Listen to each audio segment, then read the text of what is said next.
மேடையில் இருக்கும் கலைஞர்கள் நிறைய பேர் எனக்கு அறிமுகமானவர்கள், எனக்கு முன்னோடிகள், நான் பார்த்து வேந்தவர்கள். அவர்களை வரவேற்பதில் பெரும் மகிழ்ச்சி. அதுபோல அரங்கமெங்கும் நிறைந்திருக்கக்கூடிய என்னுடைய சக ஊடக மீடியா நண்பர்கள் அனைவரையும் வரவேற்பதில் பெரும் மகிழ்ச்சி அடைகிறேன். அதுபோலவே ரசிகர்கள் மற்றும் உறவினர்களாக இங்கே வந்திருக்கும் அனைவரையும் வருக வருக என வரவேற்பதில் பெரும் மகிழ்ச்சி அடைகிறேன். முக்கியமாக இந்த மதிமாறன் படத்தினுடைய பட இயக்குனர் மந்த்ரா வீரபாண்டியன் அவர்கள், கதை நாயகன் சத்யன் செங்குட்டுவன் மற்றும் கதை நாயகிகள் இவானா மற்றும் ஆரா எல்லாரையும் வரவேற்பதில் பெரும் மகிழ்ச்சி. படத்தினுடைய தொழில்நுட்ப கலைஞர்கள் அனைவரையும் வரவேற்பதில் பெரும் மகிழ்ச்சி. நான் வரவேற்புரை நிகழ்த்த வந்திருப்பதோடு கூடவே ஒரு சில நிமிடங்கள் ஒரு அறிமுக உரை நிகழ்த்துவதற்காக எடுத்துக்கொள்கிறேன். சினிமா எப்போதுமே ஒரு பெரும் கொண்டாட்டம். தமிழகத்தின் எங்கேயோ கடைக்கோடி, திருநெல்வேலியிலிருந்து, திண்டுக்கல்லிலிருந்து, ராமேஸ்வரத்திலிருந்து, எங்கிருந்தோ கடைக்கோடி கிராமங்களில் இருந்து புறப்பட்டு வருபவர்கள் தான் சினிமா மீது தீராத தாகத்தோடும் காதலோடும் இருந்து கொண்டிருக்கிறார்கள். நான் திருநெல்வேலியிலிருந்து புறப்பட்டு பாடலாசிரியராக இயக்குநராக வர வேண்டும் என்று வந்து இன்று இந்த மேடையில் பாடலாசிரியராக அல்லது வசனகர்த்தாவாக நிற்பதை விட இந்த ஜிஎஸ் சினிமா குடும்பத்தில் ஒருவனாக நிற்பதில் நான் பெருமகிழ்ச்சி அடைகிறேன். ஜிஎஸ் சினிமாஸ், அதுதான் இப்போ ஜிஎஸ் சினிமாஸ் அப்படிங்கிறது Surakudi to Kollywood and Hollywood. அது ஒரு ஒரு ஒரு பயணம். சூரக்குடி அப்படின்னா என்ன அப்படின்னு உங்களுக்கு தெரியணும். சூரக்குடி அப்படிங்கிறது சிவகங்கை மாவட்டம் காளையார் கோவில் பக்கத்தில் இருக்கக்கூடிய ஒரு சின்ன கிராமம். அந்த கிராமத்தில் ஒரு பெரிய மனுஷன் இருந்தார். சாதி மதம் எந்த வித்தியாசமும் இல்லாமல் நியாயம்னா நியாயம், நல்லதுன்னா நல்லது, அப்படிப்பட்ட ஒரு மனுஷராக இருந்தார். அவர் ரொம்ப பெரிய மனுஷர். அவரை எல்லாருமே போற்றி வந்து புகழ்ந்துட்டு இருந்தாங்க. ஆனால் அவர் வந்து தன்னை பெரிய மனுஷனாக கற்பனை பண்ணிக்கிறதே இல்லை. ரோடு போகிற கிராமத்துக்கு வந்து ரோடு போடுறதுக்கு நிலம் இல்லைன்னா என்னோட சொந்த நிலத்தை நீங்கள் எடுத்துகிட்டு அதில் ரோடு போட்டு கொடுங்க, மக்கள் பஸ்ஸில் போயிட்டு வரட்டும்னு சொல்லக்கூடிய ஒரு எளிய மனிதராக இருந்தார். அவர் பேர் வந்து அந்த ஊரில் எல்லாரும், அவர் ஒரு கம்யூனிஸ்ட்காரர், அவரை சிவப்பு சட்டைக்காரர், சிவப்பு துண்டுக்காரர், அவர் எல்லாருமே ஜிஎஸ்னு கூப்பிடுவாங்க. அந்த ஜிஎஸ் சினிமாஸ் தான், ஜிஎஸ் தான் இங்கே ஜிஎஸ் சினிமாவாக இன்னைக்கு வந்திருக்கு. இந்த ஜிஎஸ் குடும்பத்தில் வந்து மொத்தம் 5 பேர் பிள்ளைங்க, வந்து 3 ஆண்கள் 2 பெண்கள். அந்த 5 பேருமே இந்த நிகழ்வுக்காக இன்னைக்கு சென்னைக்கு வந்திருக்காங்க. எங்கள் மதுரையில், விருதுநகரில், காளையார் கோயிலில், சிவகங்கையில் இருந்தாலும் எல்லாரும், அண்டு அட்லாண்டா யூஎஸ்ஏல இருந்தாலும் எல்லாரும் இன்னைக்கு இந்த நிகழ்வுக்காக இங்கே வந்திருக்காங்க. அதான் ரொம்ப முக்கியம். ஏன்னா சினிமா நான் ஆரம்பத்தில் சொன்ன மாதிரி ஒரு மிகப்பெரிய கொண்டாட்டம். இந்த படத்தில் பார்த்த ஒரு குடும்பம் மாதிரி ஒரு குடும்ப நிகழ்வாக இதை நான் வந்து பார்க்குறதுனால எனக்கு அந்த ஒரு நிகழ்ச்சியோட அதை சொல்ல முடியுது. இதில் எல்லாருமே வந்து சினிமா மேலே காதலோட பல பல திறமைகளோடு இருக்கக்கூடியவர்கள் 5 பேர்கள். அந்த 3 ஆண்களில் ஒருத்தர் லெனின். அவர் கம்யூனிஸ்ட்காரர், அவருடைய மகனுக்கு வைத்த பேர் லெனின். ஸோ அவருக்கு வந்து நிறைய திறமைகள், ஆடல், நடிப்பு அப்படிலாம் திறமைகள் உண்டு. அப்போது அவர் இருக்கிறாரு. அவர் இப்படி ஒரு படம் தயாரிக்கணும், தயாரிப்பு துறையில் வரணும்னு முடிவு பண்ணுறாரு. அப்படி இந்த படம் வந்து தயாரிக்கிறதுக்காக மதிமாறன் வராங்க. பொதுவாக என்கிட்ட நிறைய பேர், நான் சினிமாவுக்கு வந்து 20 வருடத்துக்கு மேலே ஆச்சு, நிறைய சான்ஸ் கேட்குறவங்க என்ன பண்ணுவாங்கன்னா, அண்ணா நடிக்கணும், அசிஸ்டன்ட் டைரக்டர் ஆகணும்னு சான்ஸ் கேட்பாங்க. தம்பி எந்த ஊரில் இருக்கேன்னு கேட்டால் வேலூரில் இருக்கேன், திண்டிவனத்தில் இருக்கேன் அப்படின்னு சொல்லுவாங்க. சரி தம்பி, நல்லதாக வாய்ப்பு வந்தால் நான் சொல்கிறேன் அப்படின்னு நான் சொல்லுவேன். அப்புறம் ஒரு வாரம் அல்லது 10 நாள் கழிச்சு அவங்க ஃபோன் பண்ணுவாங்க, அண்ணா எனக்கு சான்ஸ் ரெடியா, நான் புறப்பட்டு வரலாமா அப்படின்னு கேட்பாங்க. ஸோ இப்போ ஏற்பட்ட, அதாவது ஊரில் இருந்தே சான்ஸ் கிடைச்சாதான் வருவேன் அப்படின்னு சொல்கிறவங்களுக்கு மத்தியில் ஒருத்தர் ரொம்ப வித்தியாசமாக இருந்தார். அவர் குடும்பத்தோட யூஎஸில் அட்லாண்டாவில் செட்டில் ஆகிட்டார். அங்கே தான் குடும்பம் இருக்காங்க, பிள்ளைகள் இருக்காங்க, மனைவி இருக்காங்க. ஆனால் தமிழ் சினிமாவில் ஒரே ஒரு சின்ன கேரக்டர், ஓரமாக நின்று ஒரு 2 டைலாக் பேசுகிற கேரக்டர் கிடைச்சா கூட அங்கேருந்து ஒரு ஃப்ளைட் பிடிச்சி ஃப்ளைட் டிக்கெட் எடுத்து ஓடி வந்து வரீங்க. அப்படி எத்தனையோ படத்தில் நடிக்கிறதுக்காக இங்கே அவர் வந்து ஓடி வந்திருக்காரு, ஃப்ளைட் பிடிச்சி இன்னைக்கு வேற பறந்துட்டே இருக்காரு. அவர் வேற யாருமே இல்லை, அவர் தான் நீங்கள் முதல்ல இந்த மேடையில் பார்த்த நவீன் சீதாராமன், நடிகர். இந்த ஜிஎஸ் பிரதரில் அவர் தான் வந்து மூத்தவர். இந்த ஜிஎஸ் பிரதரில் அவர் மூத்தவர். ஸோ அவர், நீங்கள் உங்களுக்கு தெரியும், பிளாக் பேந்தர் 1, 2ல் கேஸ்டிங் டைரக்டராக ஒர்க் பண்ணியிருக்காரு. சாக்பீட் போர்ட்மேன் கூட ஒர்க் பண்ணியிருக்காரு. டாம் குரூஸ் கூட ஒர்க் பண்ணியிருக்காரு. ஹாலிவுட் படங்கள்லேயும் ஒர்க் பண்ணிட்டு இருக்காரு. சூரக்குடி டு கோலிவுட்டுங்கிறது சென்னை, ஹாலிவுட். அவர் ஹாலிவுட்டில் இப்போவும் ஒர்க் பண்ணிட்டு இருக்காரு, நடிச்சிட்டு இருக்காரு. அவர் நிறைய பெரிய பெரிய ஆட்கள் கூட. இன்னொருத்தர், அவருக்கு என்ன மாதிரியே ரொம்ப கவிதை எழுத வரும், நல்ல வந்து சூப்பராக கவிதை வர. கல்லூரி நாட்கள்லேயே வந்து காலேஜில் அவர் வந்து கவிஞராக வந்து சக நண்பர்கள், தோழிகள் மத்தியில் அறியப்பட்டவர். அவருக்கு பாடலாசிரியர் ஆகணும்னு ஆசை. ஆனால் அவர் சென்னை ஹைகோர்ட்டில் லாயராக ஒர்க் பண்ணிட்டு இருக்கும்போது, அப்படியே வாழ்க்கை போயிட்டு இருக்கும்போது, இப்போ இந்த படம், அவர் இந்த படத்திற்கு முன்னாடியே 2, 3, 4, 5 படங்களில் பாடல் எழுதிட்டார். இந்த படத்தில் வந்து கார்த்திக் ராஜ் அவர்கள் இசையனுடைய மைந்தன் கார்த்திராஜ் அவர்களை சரி இந்த படத்தில் பாட்டு எழுதியிருக்கார். முதல்ல நீங்கள் பார்த்த அந்த குடும்ப பாட்டு அவர் எழுதினது தான். அவர் பேர் வந்து பாலா சீதாராமன். அவர் இந்த ஜிஎஸ் பிரதர்ஸில் அவர் நடுவில் இருக்கக்கூடியவர். ஸோ இந்த ஜிஎஸ் பிரதர்ஸ் வந்து திருப்பதி பிரதர்ஸ் மாதிரி, சூர்யா பிரதர்ஸ் மாதிரி, இங்கே இருக்கிற கார்த்திக் ராஜா அண்ட் யுவன் சங்கர் ராஜா, ராஜா பிரதர்ஸ் மாதிரி ஒரு மிகப்பெரிய இடத்துக்கு வந்து சினிமாவில் வரணும். அதுக்கு திரைத்துறையில் இருக்கக்கூடிய பெரியவர்கள் மற்றும் இங்கே இருக்கக்கூடிய மீடியா நண்பர்கள் எல்லாரும் ஆதரவளித்து அவங்கள பெரிய இடத்துக்கு கொண்டு வரணும். அதுதான் இந்த மேடையில் நான் வந்து இந்த அறிமுக விழாவில் இந்த வரவேற்புகளை சொல்ல நினச்சது. மேடையில் இருக்கும் திரைக்கலைஞர்கள் எல்லாருடைய பேரையும் என்னால் பெரியவர்கள் பேரை சொல்ல முடியல. எல்லாரையும் தெரியும். முருகானந்த் அண்ணா, சுரேஷ் கமாட்சி அண்ணா, கார்த்திக் ராஜா சார், ராஜன் சார் அண்ட் ஞானகரவேல் நண்பர் சக பாடலாசிரியர் எஸ்ஆர் பிரபாகரன் சார், எல்லாரையும் நான் வரவேற்கிறேன். இந்த வாய்ப்பளித்த ஜிஎஸ் பிரதர்ஸுக்கு வந்து என்னுடைய நன்றியை தெரிவிச்சுக்கிறேன். அது கூடவே இந்த படத்தை பாப்பின் ஸ்டூடியோஸ் வந்து ரிலீஸ் பண்ணுறாங்க. அவங்களும் சினிமாவோடு நேரடியாக தொடர்புடைய ஒரு குடும்பம் தான். அவங்களும் சினிமா பின்னணியிலேருந்து இதே மாதிரி சினிமா காதலோடு இந்த படத்தை வெளியிடுறாங்க. பாப்பின் ஸ்டூடியோஸ் நண்பர்கள் அனைவரையும், குடும்பத்தினர் அனைவரையும் நான் மீண்டும் வரவேற்று இந்த வாய்ப்புக்கு நன்றி கூறி மகிழ்கிறேன். நன்றி. ரொம்ப எமோஷனலாக இருக்கேன் நான் உண்மையிலே. ஏன்னா என்னை பற்றி நிறையா, குடும்பத்தை பற்றி நிறையா சொல்லிட்டாரு முருகன் மந்திரம். ரொம்ப நன்றி. இவங்களெல்லாம் நான் வந்து திரையில் பார்த்து பிரமித்த ஒரு ஒரு கடைக்குட்டி கிராமத்தில் பிறந்த ஒரு மாணவன். அவங்க கூட ஸ்டேஜில் நிற்கிறது வந்து வாழ்க்கையில் இனிமேல் பெரிய அச்சீவ்மெண்ட் எனக்கு பெருசாக இல்லைன்னு நினைக்கிறேன். அவர் சொன்னார் ஹாலிவுட்டில் ஒர்க் பண்ணேன் அப்படின்னா, அதெல்லாம் எனக்கு பெரிய அச்சீவ்மெண்ட் இல்லை, இதோட வேறு என்ன வேணும். இவ்வளோ பெரிய ஜாம்பவான்கள், திரையுலக பிரம்மாக்கள் உட்கார்ந்துருக்கிற அந்த மேடையில் எனக்கு இந்த வாய்ப்பு கொடுத்ததற்கு இயற்கைக்கும் உங்கள் அனைவருக்கும் எனது நன்றி. நான் வந்து தயாரிப்பாளராக பேசுறதை விட என்னுடைய சகோதரர்கள் தான் பேசியிருக்கணும். ஏன்னா நான் முன்னாடியே இண்டஸ்ட்ரிக்கு வந்துட்டதுனால அண்ணனுக்கு எப்பவுமே ஒரு லக்கு உண்டு. அவன் கஷ்டப்படுறானோ படலையோ, தம்பியில் கஷ்டப்பட்டு பேர் வாங்குறது அண்ணனாக தான் இருக்கும். அப்படி எடுத்துக்கலாம். என்னுடைய இந்த company GS cinema international and GS info entertainment, இந்த 2 கம்பெனிக்கும் முதுகெலும்பாக இருந்து முழுக்க முழுக்க உழைத்தது என்னுடைய 2 சகோதரர்கள். அதில் ஒன்று லெனின், இன்னொன்று வந்து பாலா சீதாராமன். ரொம்ப நேரம் நான் எடுத்துக்க விரும்பலை, எமோஷனலாக இருக்கேன், எனக்கு பேச்சு வரமாட்டேங்குது, மன்னிச்சுக்கோங்க. ஸோ இந்த விழாவின் நாயகன் திரு கார்த்திக் ராஜா அவர்களை நான் என்னுடைய கம்பெனி சார்பாக வரவேற்பதில் பெருமகிழ்ச்சி அடைகிறேன்.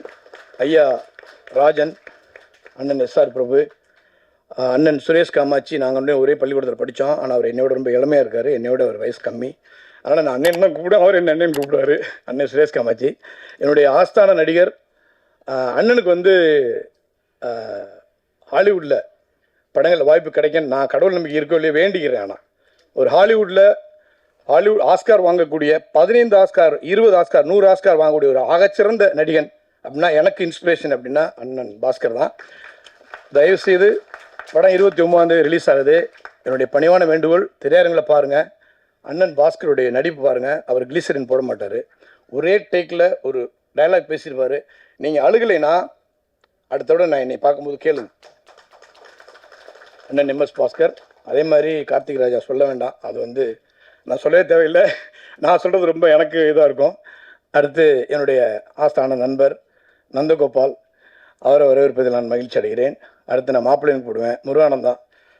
லவ் மேட்ரு ஃபீல் ஆகிட்டார், தெரியும்னு நினைக்கிறேன் உங்களுக்கு. அவர் நடிகர் மட்டுமல்ல, இயக்குனர். அடுத்து அண்ணன் எஸ்ஆர் பிரபு சொல்லிட்டேன், அவர் திரைப்படத்தில் நடித்த சகோதரி சிறப்பாக நடித்திருக்கிறார். இவருடைய பர்ஃபார்மன்ஸ், நான் பர்ஃபார்மன்ஸ் சொல்கிறதுக்கு நான் பெரிய ஆள் கிடையாது, அவங்களாம் பேசுவாங்க. மிகச்சிறந்த எதிர்காலம் இவருக்கு இருக்குது, மிகச்சிறந்த எதிர்காலம் இவருக்கு. அருமையான நடிகர். கண்டிப்பாக உங்களுடைய ஆதரவும் ஒத்துழைப்பும் இவருக்கு தயவுசெய்து கொடுங்க. வேறு யாராவது பேரை சொல்ல மாதிரி தான் வர முடியாத என்னுடைய அமெரிக்காவில் இருக்கக்கூடிய மனைவி, குழந்தைகள், கிராமத்தில் இருக்கிற எங்கள் அம்மா வந்திருந்தால் சந்தோஷப்பட்டிருப்பேன், வரல. நெகிழ்ச்சியான ஒரு விஷயம் என்னன்னா, எங்கள் அப்பா இல்லை. ஆனால் அப்பா இல்லை அப்படிங்கிற ஒரு விஷயத்த இந்த மேடையில் இருக்கக்கூடிய உங்கள் முகத்தை பார்க்கும் பொழுது அவர் இருந்து ஆசீர்வாதம் பண்ண ஒரு திருப்தி எனக்கு கிடச்சிருக்கு. நான் எங்கள் அப்பாவை வந்து இங்கே இல்லை அப்படின்னு மனசில் ஃபீல் பண்ணால் கூட, எங்கள் அப்பா கூட சமகாலத்தில் பயணித்த நான் அவங்ககிட்ட படிக்கலை, என்னை தவிர எங்கள் வீட்டில் எல்லாரும் படித்த ஆசிரியர்கள் 2 பேர் இருக்காங்க. ஒருத்தர் வந்து அப்பான்னு தான் கூப்பிடுவேன், போஸ் அப்பா வந்துறீங்க. அடுத்து அண்ணன் ஜோசப் ரோஸ், அவர் அண்ணன் கூப்பிடுவேன். அவங்ககிட்ட நான் படிக்கலை, ஆனால் என்னுடைய மற்ற சகோதரர் படித்தாங்க. ஒரே ஒரு விஷயம், ஜான் மேக்ஸ் மேலே சேர் கூட ப்ளீஸ். தயாரிப்பாளர் ஜான் மேக்ஸ் அவர்களை ஒரே ஒரு மகிழ்ச்சி அடைகிறேன். எல்லாவற்றுக்கும் மேலாக இந்த சமூகத்தில் எந்த விஷயமானாலும் கடைக்கோடிக்கு எடுத்து சென்று ஒரு சமூக மாற்றத்திற்கும் அரசியல் மாற்றத்திற்கும் திரையுலக வெற்றிக்கும் தோல்விக்கும் அனைத்திற்கும் காரணமாக இருக்கக்கூடிய, நான் நேசிக்கக்கூடிய, நான் எங்கிருந்து வந்தேனோ அந்த துறை சார்ந்த என்னுடைய ஊடக தோழர்களை நான் வரவேற்பதில் பெருமகிழ்ச்சி அடைகிறேன். இந்த படத்தை பட்டி தொட்டி எங்கும் கொண்டு சென்று உங்களுடைய ஒத்துழைப்பை நல்குமாறு வேண்டிக் கொண்டு, இங்கே வந்திருக்கக்கூடிய அனைத்து தமிழ் உறவுகளுக்கும் உலகத்தில் உள்ள அனைத்து தமிழ் சொந்தங்களுக்கும் நன்றி கூறி விடைபெறுகிறேன். நட்பே வளம், அதுவே என் பலம். யார் பேரா சொல்ல விட்டுருந்தா மன்னிச்சுங்க. மிக்க நன்றி, வணக்கம். ஜான் மேக்ஸ் அவர்களை அன்புடன் வரவேற்கிறோம். நிகழ்ச்சியில் அடுத்து நாம் பேச அழைக்கிறோம். வித்தியாசமான வேடங்களில் திரையில் விரிந்து பறந்த காட்சிகளின் சாட்சியாக நம் வாழ்க்கையில் சந்தித்த மனிதர்களை அப்படியே நமக்கு பிரதிபலிக்கும் நடிகர் திரு MS பாஸ்கர் அவர்களை உங்கள் முன் பேச அழைக்கிறோம். எல்லா கேரக்டருமே அருமையான கேரக்டர்கள். எனக்கு தம்பி மந்த்ரா அவர்கள் சொல்லும் பொழுது இந்த மாதிரி அப்படிங்கும் பொழுது எனக்கு ரொம்ப சந்தோஷமா இருந்தது. ஒரு அருமையான வேஷம், அருமையான ஒரு குடும்பத் தலைவன். அதில் நல்ல மனதை உருக்கக்கூடிய டைலாக்ஸு. நானே பல டைலாக்ஸை ஃபீல் பண்ணி தான் நான் ரொம்ப ஃபீல் பண்ணி, சில இடங்களில் அது நமக்கு தொண்டை அடைக்கிற மாதிரியான சில டைலாக்ஸ் ரொம்ப அற்புதமாக எழுதியிருந்தார். இது எல்லாவற்றையும் மீறி எனக்குள் இருக்கக்கூடிய ஒரு ஆர்வத்தின் காரணமாக தம்பி மந்த்ரா கிட்ட நான் ஒரு பர்மிஷன் கேட்டேன். ஒரு இடத்துல அந்த சீனில் மட்டும் நான் கொஞ்சம் பேசிக்கிறேன் அப்படின்னு சொல்லி, அது என்ன வசனம், என்ன ஏது அப்படிங்கிறத நான் சொல்லக்கூடாது. அதை நிச்சயமாக பார்க்கின்றவர்கள் கண்டிப்பாக பாராட்டுவார்கள். அந்த அளவிற்கு எனக்குள்ள அந்த ஃபீலிங் இருந்தது. அதை நான் சொன்னேன் இந்த மாதிரி அப்படின்ட்டு. தம்பி அவர்கள் இப்படி வச்சுங்கண்ணே, இப்படி எழுதிங்கண்ணே எனக்கு சொல்லிக் கொடுத்து, அந்த வசனத்தை சொல்லி கொடுத்து ரொம்ப அற்புதமாக எடுத்திருக்கிறார். அருமையாக பாலா சாரையும் பாபு சார் எல்லாரையும், அவங்க குடும்பத்தையே நம்ம ரொம்ப பாராட்டணும். அதாவது காலங்கர்த்தால நான் ஷூட்டிங் ஸ்பாட்டுக்கு எப்போவுமே சீக்கிரமாக போயிடுறது பழக்கம். இந்த படத்தில் காலங்கார்த்தால ஓடி போனது, சீக்கிரமாக போய் உட்கார்ந்தது என்ன காரணம்னு கேட்டிங்கன்னா, ஷூட்டிங்கு சீக்கிரம் போகணுன்றது எப்போவுமே எனக்குள்ளே இருக்கக்கூடிய ஒரு துடிப்பு. இந்த படத்தில் முக்கியமாக சீக்கிரமாக போகணும் அப்படின்னு நான் நினச்சி போனது என்னன்னு கேட்டிங்கன்னாக்க, அந்த அருமையான டிஃபன் அது தீண்டக்கூடாதுங்கிறதுக்காக சீக்கிரமாக ஓடி போயிடுறது. நல்ல சுட சுட சுட சுட டிஃபனை போட்டு, நல்ல சார் நீங்கள் ரெஸ்ட் எடுங்க, கொஞ்சம் நேரம் ரெஸ்ட் எடுங்க அப்படின்னு ஒரு எல்லோரையும் உபசரித்து, அப்படி ஒரு அருமையான விஷயம். தம்பி ஹீரோவாக நடித்திருக்கக்கூடிய தம்பியை ரொம்ப எவ்வளோ பாராட்டினாலும் தகும். ரொம்ப நாங்கள் எல்லாருமே ஒரு குடும்பம் மாதிரி அந்த கிராமத்தில் இருந்துக்கிட்டு ரசிச்சுக்கிட்டு அப்படியே சுற்றி பார்த்துக்கிட்டு அவ்வளவு அருமையாக ரொம்ப பர்ஃபார்மன்ஸ் ரொம்ப பிரமாதமாக பண்ணியிருக்கிறாரு. நம்மக்கிட்ட ஒரு ஷாட்டுக்கும் சார் சரியாக இருந்தா சார் வேறு ஏதாவது பண்ணிக்கலாமா சார், வேறு அந்த ஆர்வம். உருவத்தில் என்ன இருக்குது, என்னெல்லாம் எனக்கு நிறைய முடி இருக்கும்போது யாரும் வேஷம் கொடுக்கல, முடி கொட்டினதுக்கப்புறம் தான் வேஷம் கொடுக்குறாங்க. அது என்ன ஒருத்தன் கிண்டல் பண்ணான், ரொம்ப நண்பன், முடியே இல்லை உனக்கெல்லாம் எவன்டா வேஷம் கொடுப்போம், டேய் முடி இல்லைன்னா பரவாயில்லடா, முடியல என்ன தாண்டா கவலை அப்படின்னு நான் சொன்னேன் அவங்ககிட்ட. அந்த மாதிரி சரித்திரத்தில் நீங்கள் எவ்வளவோ பேர் எடுத்துக்கொள்ளுங்கள், குறையோடு இருந்தவர்கள் எவ்வளவோ சாதித்திருக்கிறார்கள். இன்னொன்று நெப்போலியன் போனபார்ட் எடுத்துக்கங்க, அவர் ரொம்ப ஷார்ட் அப்படின்னு தான் நான் படிச்சிருக்கிறேன். அதே மாதிரி மாலிக் கஃபூர் எடுத்துக்கோங்க, அவர் ஒரு திருநங்கை. அவர் எவ்வளோ தூரத்துக்கு இந்தியாவில் எவ்வளோ இடங்களை ஆட்சி பண்ணியிருக்கிறார், கொண்டிருக்கிறார். அந்த மாதிரி மிகப்பெரிய விஷயங்கள் எனக்கு இதில் உங்கள் டைரக்டர்ஸுக்கு நான் நன்றி சொல்லக்கூடியது இன்னொரு விஷயம். எனக்கு இந்த இன்ட்ரடியூஸ் பண்ணி வைத்த ஒரு நபர், உட்காருங்க தம்பி, ஒரு நபர் இதில் முக்கியமாக ஒரு உருவம் இப்படி இருக்கணும் அப்படிங்கிறத டைரக்டர் தம்பி மந்த்ரா அவர்கள் அதை இது பண்ணி எனக்கு ஒரு அருமையான ஒரு மகனை இன்ட்ரடியூஸ் பண்ணி வச்சாங்க. அதனால தான் எனக்கு இந்த உருவம். கோபிங்கிறீங்க, வாங்க மேடம், இல்லை வாங்க. இவர் இந்த உருவத்திற்கு இந்த விக்கு வச்சது ஒரு 15-20 நாள் ஷூட்டிங் நடந்த வரைக்கும் அந்த விக் அப்படியே பர்மனெண்ட்டாக எனக்கு வச்சு விட்டு என் கூடவே வந்திருந்து அதில் ஒர்க் பண்ணி எனக்கு அந்த இது பண்ணி கொடுத்து அந்த சிகை அலங்காரம் பண்ணி அவருக்கு எனக்கு வந்து எப்படின்னு கேட்டிங்கனாக்கா, அந்த அளவிற்கு எனக்கு வந்து ஒரு என்னுடைய லுக் எப்படி இருக்கணும் அப்படிங்கிறதெல்லாம் கரெக்டாக இந்த இடமெல்லாம் இது பண்ணி மேக்கப் கலைஞர்கள் அவங்களும் இருந்தாங்க. அவங்களுக்கும் எல்லோருக்கும் என்னுடைய நன்றியை தெரிவித்துக் கொள்கிறேன். ரொம்ப அற்புதமான படத்தில் நடித்த ஒரு திருப்தி. நான் வந்து ஒவ்வொருத்தருக்கா நான் வந்து நன்றி சொல்லணும். என்னுடைய தம்பி மணி, சித்ராமணி, அது மாதிரி எனக்கு வந்து கூடவே இருக்கக்கூடியவர்கள் பத்திரிகை ஊடகங்களோட மாப்பிள்ளை ஒன்று சொல்லாம விட்டுன்னு ஒன்றும் இது பண்ணாத. எல்லோருமே சொல்கிறாங்க, பாலாண்ணா எந்திரிங்க, பாலாண்ணா எந்திரிங்க. அதாவது எனக்கு வந்து நிச்சயமாக வந்து நான் வந்து நல்லா நல்லா பர்ஃபார்மன்ஸ் பண்ணணும் அப்படிங்கிறதெல்லாம் வந்து எனக்குள் இருக்கக்கூடிய ஒரு ஆர்வம், எனக்கு கொடுக்கக்கூடிய வேடங்கள் அந்த மாதிரி எனக்கு மேலே அக்கறை வைத்திருக்கக்கூடிய, அன்பு வைத்திருக்கக்கூடிய டைரக்டர்ஸ், ப்ரொடியூசர்ஸ் இருக்கிறவங்க எல்லாருமே வந்து எனக்கு வேண்டியவர்கள். இந்த படமே வந்து எப்படின்னு கேட்டிங்கன்னாக்கா, எனக்கு வந்து ஒரு குடும்பத்தில் நம்ம வந்து அந்த கிராமத்துக்கு ஒரு சுற்றுலா போன மாதிரி இருந்தது. அவ்வளவு அருமையான ஒரு உபசரிப்பு. நிச்சயமாக அவங்க சொன்னாங்க அவங்க அப்பா வந்து கம்யூனிஸ்ட்டுன்னு. எங்கள் அப்பாவும் வந்து கம்யூனிஸ்டில் இருந்தவங்க தான்.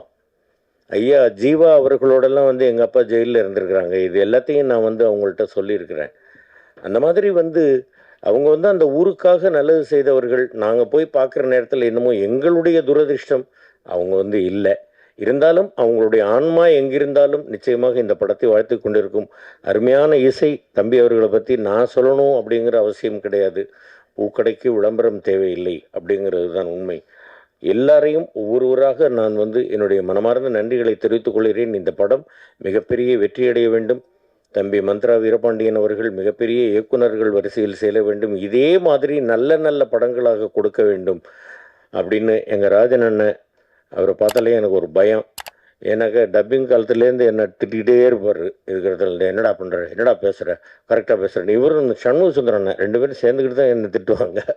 அது ஒரு அன்பு. அது இப்போ தான் சொல்லிக்கிட்டு இருந்தார், அது திட்டுறது இல்லைடா, அன்பை கொட்டுறது அப்படின்னாரு. அந்த மாதிரி எல்லோருமே வேண்டியவர்கள், எல்லோருமே வந்து என் மேல் அக்கறை உள்ளவர்கள், எல்லோருக்கும் பாதம் பணிந்தனுடைய மகிழ்ச்சியையும் வணக்கங்களையும் தெரிவித்துக் கொள்கிறேன். இந்த படத்தை மிகப்பெரிய வெற்றி படமாக ஜனங்கள்கிட்ட கொண்டு போய் சேர்க்க வேண்டியது பத்திரிகை ஊடகத்துறை நண்பர்கள். நீங்கள் வந்து இது பண்ணணும். தமிழ் ரசிக பெருமக்கள் இந்த படத்தை மிகப்பெரிய வெற்றி படமாக்கணும் அப்படின்னு நான் வந்து வேண்டிக்கிறேன். நன்றி, வணக்கம். இந்த குழந்தை வந்து என்னுடைய மகளாக நடித்தது இந்த படத்தில். ரொம்ப நல்ல தங்கமான குழந்தை, ரொம்ப பாசமான குழந்தை, ரொம்ப நல்ல பர்ஃபார்மன்ஸு ரொம்ப பிரமாதமாக இருந்தது, ரொம்ப அருமையாக இருந்தது. அந்த ஸ்கூல் பொண்ணுனாக்கா அந்த ஸ்கூல் பொண்ணு மாதிரி எனக்கு எந்த குழந்தையை பார்த்தாலும் என்னுடைய மகள் என்னுடைய மகனாகத்தான் தோன்றுகிறது. நல்லபடியாக நடிச்சிருக்கிறாங்க. இவங்களை வந்து இறைவன் ஆசீர்வதித்து நல்லபடியாக மிகப்பெரிய ஒரு லெவலுக்கு எல்லாரையும் கொண்டு வரணும், படம் மிகப்பெரிய வெற்றி பெறணும் அப்படிங்கிறது தான் என்னுடைய ஒரு ஆசை. ரொம்ப அருமையான ஒரு டீமை மீட் பண்ணேன், அருமையான டீமில் ஒர்க் பண்ணேன் அப்படின்ற ஒரு இது. எல்லா படங்களும் நான் போய் ஒர்க் பண்ணுறது எல்லாமே அருமையான டீம் தான். நாம் மற்றவர்களிடம் நல்ல விதமாக நடந்து கொண்டால் மற்றவர்கள் நம்மக்கிட்ட நல்ல விதமாக நடந்துக்குவாங்க அப்படிங்கிறது தான் என்னுடைய ஒரு கருத்து. ஸோ இந்த படம் மிகப்பெரிய வெற்றி படமாக அமைய வேண்டும் அப்படின்னு நான் வேண்டிக்கிறேன். நன்றி, வணக்கம். அவார்டு வாங்கியிருக்காங்க குக்வித் கோமாளி புகழ். வளரும் நடிகர்களில் வரிசையில் சுதர்சன் கோவிந்த் அவர்களை இப்போது பேச அழைக்கிறோம். இவரோட வாழ்க்கையில் நடக்கிற இன்ப துன்பங்கள், அதாவது இன்பம் கிடையாது, துன்பம் மட்டும்தான். நம்ம டைரக்டர் பாலாசரோட ஸ்கூல். ஸோ அடி வெளுப்பாப்பில். ஸோ ரொம்ப சூப்பராக பண்ணியிருக்காரு. ரொம்ப டெடிக்கேட்டட் ஃபெல்லோ இவர். ஒரு 6 மாதம் வந்து இவரை கிட்டத்தட்ட ஆஃபீஸ்லேயே உட்கார வச்சு ட்ரைனிங் கொடுத்து பண்ண வச்சுருக்காங்க. ஸோ டைரக்டர் நன்றி. எனக்கு ஒரு நல்ல கேரக்டர் இதில். கேரக்டர் எப்படின்னா ஒரு போலீஸாக பண்ணியிருக்கேன். நான் வீட்டுக்கு போகும்போது சந்தோஷமாக சொல்லிக்கலாம் இந்த மாதிரி ஒரு கேரக்டர் பண்ணியிருக்கேன்றது. ஹீரோயிசன்றது உருவத்தில் கிடையாது, அது செயலில் தான் இருக்குது. ஸோ இந்த படம் அதுக்கு ஒரு பெரிய ஐ ஓப்பனர். வாய்ப்பு கொடுத்தது நன்றி, தேங்க்ஸ். நடிகர் பிரவீன்குமார் அவர்களை உங்கள் முன் பேச அழைக்கிறோம். ஒரு சின்ன ஒரு ஸ்டோரி தான். ஒரு 8 இயர்ஸ் ஃப்ரெண்ட்ஷிப்பு. நாளை இயக்குனர் ஒரு ஷார்ட் ஃபிலிம் பண்ணி என்னோட தம்பி ராகுல் தான் வந்து டேரக்டர்கிட்ட இந்த ஷார்ட் ஃபிலிம் காமிச்சிருந்தாரு. அந்த ஷார்ட் ஃபிலிம் பார்த்ததுக்கப்புறம் நான் கண்டிப்பாக படம் பண்ணும்போது நான் உனக்கு ஒரு வாய்ப்பு வாங்கி கொடுக்குறேன் அப்படின்னு சொல்லியிருந்தாரு. அது செஞ்சார். பட் என்னால் அந்த சமயத்தில் போக முடியல. பாலாசர் படம் தான் மிஸ் பண்ணிட்டேன் நான். அதுக்கப்புறம் ஒரு 8 வருஷம் ஃப்ரெண்ட்ஷிப்பில் பேசவும் இல்லை, காலும் கிடையாது. ஆல் ஆஃப் த சடன் திடீர்னு ஒரு கால் வந்துச்சு, ஒரு படம் ஒன்று பண்ணுறேன் வாங்கன்னு. வந்தோம். ஒரு கேரக்டர் கொடுத்தாரு. இவானாவோட ஹஸ்பண்டாக நடிச்சிருக்கு இந்த படத்தில். So thank you so much for this opportunity. And ப்ரொடியூசரை பற்றி கண்டிப்பாக சொல்லி ஆகணும். ஏன்னா ஒரு படம் வந்து இவ்வளோ தூரம் பெருசாக pre production, shooting and post production, release வரைக்கும் வர்றது அவ்வளோ சாதாரண விஷயம் கிடையாது. ஆஸ் எ ப்ரொடியூசர் எனக்கு தெரியும். பெரிய படங்கள் பண்ணல, ஒரு சின்ன படம் தான் பண்ணியிருக்கேன். பட் ஸ்டில் ஒரு யானை பலம் வேணும் ஒரு ப்ரொடியூசருக்கு. So congratulation sir. உங்களை மாதிரி பெரிய பெரிய ஆட்கள் வளரும் டைரக்டர்ஸ்க்கு வாய்ப்பு கொடுக்கணும்னு சொல்லிட்டு ஐ am so happy and thanks for this opportunity. Thank you. அடுத்ததாக நாம் பேச அழைக்கிறோம். கிடைத்ததை பகிர்ந்து கொள்வதும் கிடைக்காததை பயிற்சி கொள்ள செய்வதும் இவருடைய ஃபார்முலா. வி ஹவுஸ் புரொடக்ஷன்ஸ் வெற்றியின் அடையாளம் தயாரிப்பாளர் சுரேஷ் காமாட்சி அவர்களை உங்கள் முன் பேச அழைக்கிறோம். இந்த மதிமாறன் நிகழ்வு வந்து எனக்கு மிக நெருக்கமான ஒரு நிகழ்வு. என்னென்னா இதோட இயக்குனரும் சரி தயாரிப்பாளரும் சரி எனக்கு ரொம்ப நெருக்கமானவங்க. இயக்குனர் மந்த்ரா வீரபாண்டியன் வந்து எனக்கு வந்து கிட்டத்தட்ட 2014 பழக்கம். ஒரு நல்ல திறமையான ஒரு இயக்குனர். இவ்வளோ காலதாமதமாக அந்த படம் பண்ணியிருக்காரு. அவர் திறமை மேலே வந்து எனக்கு மிகப்பெரிய நம்பிக்கை உண்டு. நான் அந்த படம் பார்க்கல, இருந்தாலும் சொல்கிறேன் சிறப்பாக பண்ணியிருப்பாருன்ற நம்பிக்கை எனக்கு இருக்குது. ஏன்டா அவர்கிட்ட நான் நிறைய நேரம் பேசியிருக்கேன், நிறைய கதைகளை பற்றி டிஸ்கஸ் பண்ணியிருக்கேன். அவர் திறமை மேலே வந்து எனக்கு ரொம்ப நம்பிக்கை உண்டு. ரெண்டாவது பாலா சார் ஒரு அசோசியேட்டாக இருந்திருக்காப்புல. நிச்சயமாக அந்த படத்தை சிறப்பாக பண்ணியிருப்பாருன்றது எனக்கு நம்பிக்கை இருக்குது. அது இல்லாமல் நம் நண்பர் நவீன் சீதாராமன், அவரும் எனக்கு ரொம்ப கால நண்பர். ரெண்டாவது நாங்கள் 2 பேரும் ஒன்றா பள்ளியில் படிக்கும்போது ஒன்றா, எனக்கு முன்னாடி சீனியர் நினைக்கிறேன் படித்த. அவர் எனக்கு ரொம்ப நெருக்கமானவர். முதல் முறையாக எங்கள் ஊர் சைட்லேருந்து வந்து இந்த படத்தை தயாரிச்சிருக்காங்கன்றது எனக்கு உண்மையாகவே ரொம்ப பெருமையாக இருக்குது. இந்த படத்தோட வெற்றியை நான் என்ன பார்க்குறேன்னா, கார்த்திக் ராஜா சாரோட மியூசிக் வந்து மிக சிறப்பாக இருந்தது. பாடல்களும் சரி. ரெண்டாவது எம்எஸ் பாஸ்கர் சார் சமீப காலமாக நான் பார்க்குறேன் அவருடைய படங்களில் கதாபாத்திரத்தை வந்து கரெக்டாக தேர்வு பண்ணி நடிக்கிறார். இப்போலாம் பார்த்தா எம்எஸ் பாஸ்கர் சார் நடிக்கிறதுனால இந்த படம் நல்லா இருக்கும் அப்படின்ற மாதிரி ஒரு மனநிலைக்கு கொண்டு வந்துட்டார். சமீப காலமாக அவர் படங்கள்லாம் நான் பார்த்துட்ருக்கேன். இது அவரை பெருமையாக சொல்லணுன்றதுக்காக சொல்ல, உண்மையாகவே சமீப காலத்தில் நான் பார்த்த எம்எஸ் பாஸ்கர் படம் அவர் தேர்வு பண்ணுற அந்த கதாபாத்திரத்தை சிறப்பாக நடித்து அந்த ஸ்க்ரீனில் முன்னாடிலாம் எம்ஆர் ராதா சார் நடிக்கும்போது பார்த்தோம்னா அவரோட சிவாஜி சார் நடித்தாலும் சரி, எம்ஜிஆர் நடித்தாலும் யார் நடித்தாலும் அவர் அந்த இடத்துல ஸ்கோர் பண்ணிட்டு போயிடுவார். அப்படி வந்து இப்போ எம்எஸ் பாஸ்கர் சார் நடிக்கிற படங்கள்லாம் பார்த்தா அவருடைய கேரக்டரை வந்து அவர் அவ்வளவு தெளிவாக பண்ணி ஸ்கோர் பண்ணிடுறாரு. ஸோ எம்எஸ் பாஸ்கர் சார் நடிச்சிருக்கிறதுல பெரிய ஒரு பாசிட்டிவான விஷயம் நான் பார்க்குறேன். ரெண்டாவது இது கதைக்கான கதாபாத்திர தேர்வுகள்லாம் கதைக்கான தேர்வாக இருக்குது. அந்த ஹீரோவை நடித்த தம்பி வந்து சிறப்பாக பண்ணியிருக்காரு. அவருடைய உடல் மொழியெல்லாம் பார்க்கும்போது எனக்கு மந்த்ராவோட ஞாபகம் தான் வருது. மந்த்ரா எப்படி நடப்பாப்ளே அவருடைய உடல் மொழியை அப்படியே ட்ரைனிங் கொடுத்துருக்கா அப்படின்னு நினைக்கிறேன். எனக்கு அவர் பார்க்கும்போது மந்த்ரா நடித்தது மாதிரியே எனக்கு தோணுது. நல்லா சிறப்பாக பண்ணியிருந்தார். கதாபாத்திரங்கள் தேர்வு மிக அருமையாக இருந்தது. எப்போவுமே நம்ம வந்து ஒரு கதைக்கு வந்து அந்த கதை தான் பட்ஜெட்டை தீர்மானிக்கணுமே தவிர பட்ஜெட் வந்து கதையை தீர்மானிக்கக்கூடாது. அங்கே தான் நம்ம தோத்துடுறோம். இன்னைக்கு இப்போ பார்க்குற வாரத்தில் 10 படங்கள் வருது. எல்லா படங்களுமே தோல்வியை சந்திக்குது. நம்ம வந்து ரிலீஸ் ஆனதுக்கப்புறம் நம்ம என்ன சொல்கிறோம்னா, இல்லை மக்கள் ஆதரவு கொடுக்கல, இல்லை வந்து படங்கள் வந்து தேட்டருக்கு ஆள் வரல அப்படின்னா அதெல்லாம் ஒன்றும் கிடையாது. நல்லா இருந்ததுன்னா தேடி போய் பார்க்குறாங்க. நம்ம விமர்சனம் எழுதலை அப்படின்னா நல்ல படங்கள் கண்டிப்பாக எழுதத்தான் செய்கிறாங்க. என்ன இங்கே பிரச்சனைனா, தயாரிப்பாளர் சைடில் அது பிரச்சனை இருக்குது, இயக்குனர் சைடில் அந்த பிரச்சனை இருக்குது. நான் பார்த்த வரைக்கும் என்னன்னா, ஒரு இயக்குனர் வர்றாரு, வந்து கதை சொல்லும் போது நான் ஒரு 2 கோடிக்கு ஒரு படம் வச்சுருக்கேன் சார், கதை வச்சுருக்கேன் சார்னு வர்றாரு. இல்லைங்க 2 கோடி ரொம்ப ஜாஸ்தியாக இருக்குன்னு தயாரிப்பாளர் சொல்லுவார். இல்லை அப்போ பரவாயில்ல சார், ஒரு 1.25 கோடிக்கு பண்ணிடுவோம் சார் அப்படின்னாரு. இவர் பரவாயில்ல 1.25 கோடி பண்ணுறாருன்னு சொல்லிட்டு இவரும் ஒத்துப்பார். இப்படி கமிட் ஆகி தான் டைரக்டரும் காம்ப்ரமைஸ் ஆயிடுவாங்க, ப்ரொடியூசரும் நமக்கு பட்ஜெட் கம்மியாக பண்ணி கொடுக்குறாரு நினைப்பாரு. இப்படி காம்ப்ரமைஸ் ஆகி தான் கதை. ஒரு கதையை நல்ல கதையை தீர்மானித்து அந்த கதைக்கு தகுந்த பட்ஜெட் என்ன கேட்குதோ அந்த பட்ஜெட்டை செலவு பண்ணி சிறப்பாக பண்ணோம்னா நிச்சயமாக நல்ல படங்களை கொடுக்கலாம். ஒரு காலத்தில் சௌத்ரி சார் காலம்தான் வந்து சினிமாவோட பொற்காலமாக இருந்தது. எனக்கு தெரிஞ்சு எவ்வளோ உதவி இயக்குநர்கள் வந்து இயக்குநர்களாக மாறினாங்க, எத்தனோ புதுமுகங்கள் வந்து நடிகர்களாக வந்தாங்க. அந்த மாதிரி ஒரு காலம் இனி திரும்பி வரணும் தமிழ் சினிமாவுக்கு. அதுக்கு நம்ம வந்து நல்ல கதைகளை தேர்வு பண்ணணும், நல்ல இயக்குநர்களுக்கு வாய்ப்பு. நிறைய இயக்குநர்கள் புது இயக்குநர்கள் இருக்காங்க, ஆனால் வாய்ப்பு கொடுக்க முடியாத சூழல். இப்போ என்கிட்டலாம் வந்து ஏகப்பட்ட இயக்குநர்கள் புதுமுக இயக்குநர்கள் வந்து வாய்ப்பு கேட்டு வராங்க, ஆனால் சூழல் வந்து கொடுக்க முடியல. என்னன்னா வந்து அவங்க சொல்கிற பட்ஜெட்டு அதுக்கான ஆர்டிஸ்ட் வந்து கரெக்டாக இன்னைக்கு அமைகிறது இல்லை, பண்ண முடியல. அப்படி ஒரு சூழல், அந்த சூழல் மாறணும். தமிழ் சினிமா சிரமம் மீண்டும் வந்து பெரிய ஒரு அந்த அதாவது 90களில் இருந்த மாதிரி 2000 அந்த மாதிரி ஒரு பொற்காலம் திரும்ப தமிழ் சினிமாவுக்கு வரணும். அது இந்த படத்தின் மூலமாக வரும்னு நம்புகிறேன். ஏன்னா அந்த படத்தை பார்க்கும்போது எனக்கு ரொம்ப பாசிட்டிவாக இருக்குது. கண்டிப்பாக அந்த படம் வெற்றி அடையும்னு ஒரு நம்பிக்கை இருக்குது. ஏன்னா கதாபாத்திரங்களுடைய தேர்வு வந்து அவ்வளோ சிறப்பாக பண்ணியிருக்காப்புல. மந்த்ரா இந்த படம் வந்து கண்டிப்பாக உங்களுக்கு வெற்றி படமாக இருக்கும். நவீன் சீதாராமனுக்கும் இந்த படம் மூலமாக வந்து தமிழ் சினிமாவில் ஒரு மிகப்பெரிய தயாரிப்பாளராக அவர் சிறந்தவன். ஏன்னா அவர் சினிமாவுக்காகவே தன்னை அர்ப்பணித்த ஒரு கலைஞர். அவர் சொல்லும் போல் நம்ம முருகன் முந்தன் சொன்னது போல் ஒரு சின்ன கேரக்டராக கூட யூஎஸ்லேருந்து ஃப்ளைட் டிக்கெட் போட்டு வந்து அது எவ்வளோ பெரிய கேரக்டர் அதெல்லாம் கேட்க முடியாது. எனக்கு வாய்ப்பு இருக்கா, நான் வர்றேன் அப்படின்னு சொல்லிட்டு உடனே கிளம்பி வரக்கூடிய ஒரு நபர். நான் யூஎஸ் போயிருந்திருக்கும் போது திடீர்னு கால் பண்ணி நான் படம் பண்ணியிருக்கேன்னு சொன்னால் எனக்கே ஷாக்காக இருந்தது. எப்போ பண்ணார் வருவன். ஏன்னா இந்த படம் ஏற்கனவே மந்த்ரா பண்ணுறது தெரியும், மந்த்ரா இவரும் சேர்ந்து பண்ணுறாங்கன்றது எனக்கு 3 நாளைக்கு முன்னாடி தான் தெரியும். அதுக்கு முன்னாடி தெரியாது எனக்கு. 2 பேருக்கும் என்னுடைய வாழ்த்துக்கள். இந்த படம் வெற்றி அடையணும். அதுக்கு உங்கள் பத்திரிகையாளர்களுடைய சப்போர்ட் எப்போவுமே இருக்கும். நீங்கள் நல்ல படங்களுக்கு எப்போவுமே ஆதரவு அளிச்சிருக்கீங்கன்ற மாற்று கருத்து யாருக்கும் இருக்காது. ஸோ இந்த படத்துக்கும் உங்களோட ஆதரவுகளை தெரிவிக்கணும்னு சொல்லி நான் நன்றி கூறி விடைபெறுகிறேன். நன்றி. பெரியவர்களுக்கும் சிறிய படங்களுக்கும் இளைஞர்களின் கரம் பிடித்து மேடைக்கு மேடை தன்னுடைய முகவரியை தெரியப்படுத்தும் தயாரிப்பாளர் திரு கே ராஜன் அவர்களை பேச அழைக்கிறோம். இந்த நிகழ்ச்சியிலே கலந்து கொள்வதிலே மிகுந்த மகிழ்ச்சி அடைகிறேன். ஒரு வித்தியாசமான விழா. எல்லோரும் குடும்பமாக பகல் 12 மணிக்கு இந்த 3 சகோதரர்களின் அன்பை ஏற்று, இயக்குனரின் அன்பை ஏற்று இவ்வளவு பேர் அமர்ந்து வாழ்த்த வந்திருக்கிறீர்கள். உங்களை நான் வாழ்த்துகிறேன். ஒரு அற்புதமான கதைக்களம். ஹீரோவுக்காக கதை எழுதுறவங்க ஏராளம். ஆனா கதைக்காக நடிகர்களை செலக்ட் பண்ண அருமை தம்பி மந்த்ரா இயக்குனரை நான் பாராட்டுகிறேன். உங்களோட மன வலிமை. ஏனென்றால் நீங்கள் பாலாவின் சிஷ்யன். பாலு மகேந்திரனின் சிஷ்யன். பாலு மகேந்திரா என்கிற ஒரு அற்புதமான இயக்குனர். தமிழ் திரையுலகை உலக அளவிற்கு கொண்டு சென்றவர். அவரிடத்திலே பயிற்சி பெற்று வேலை பார்த்த அருமை தம்பி மந்த்ரா. அவர் கதைக்குத்தான் அவர்கள் முக்கியம் தருவார்கள், கதாநாயகனுக்கெல்லாம் கிடையாது.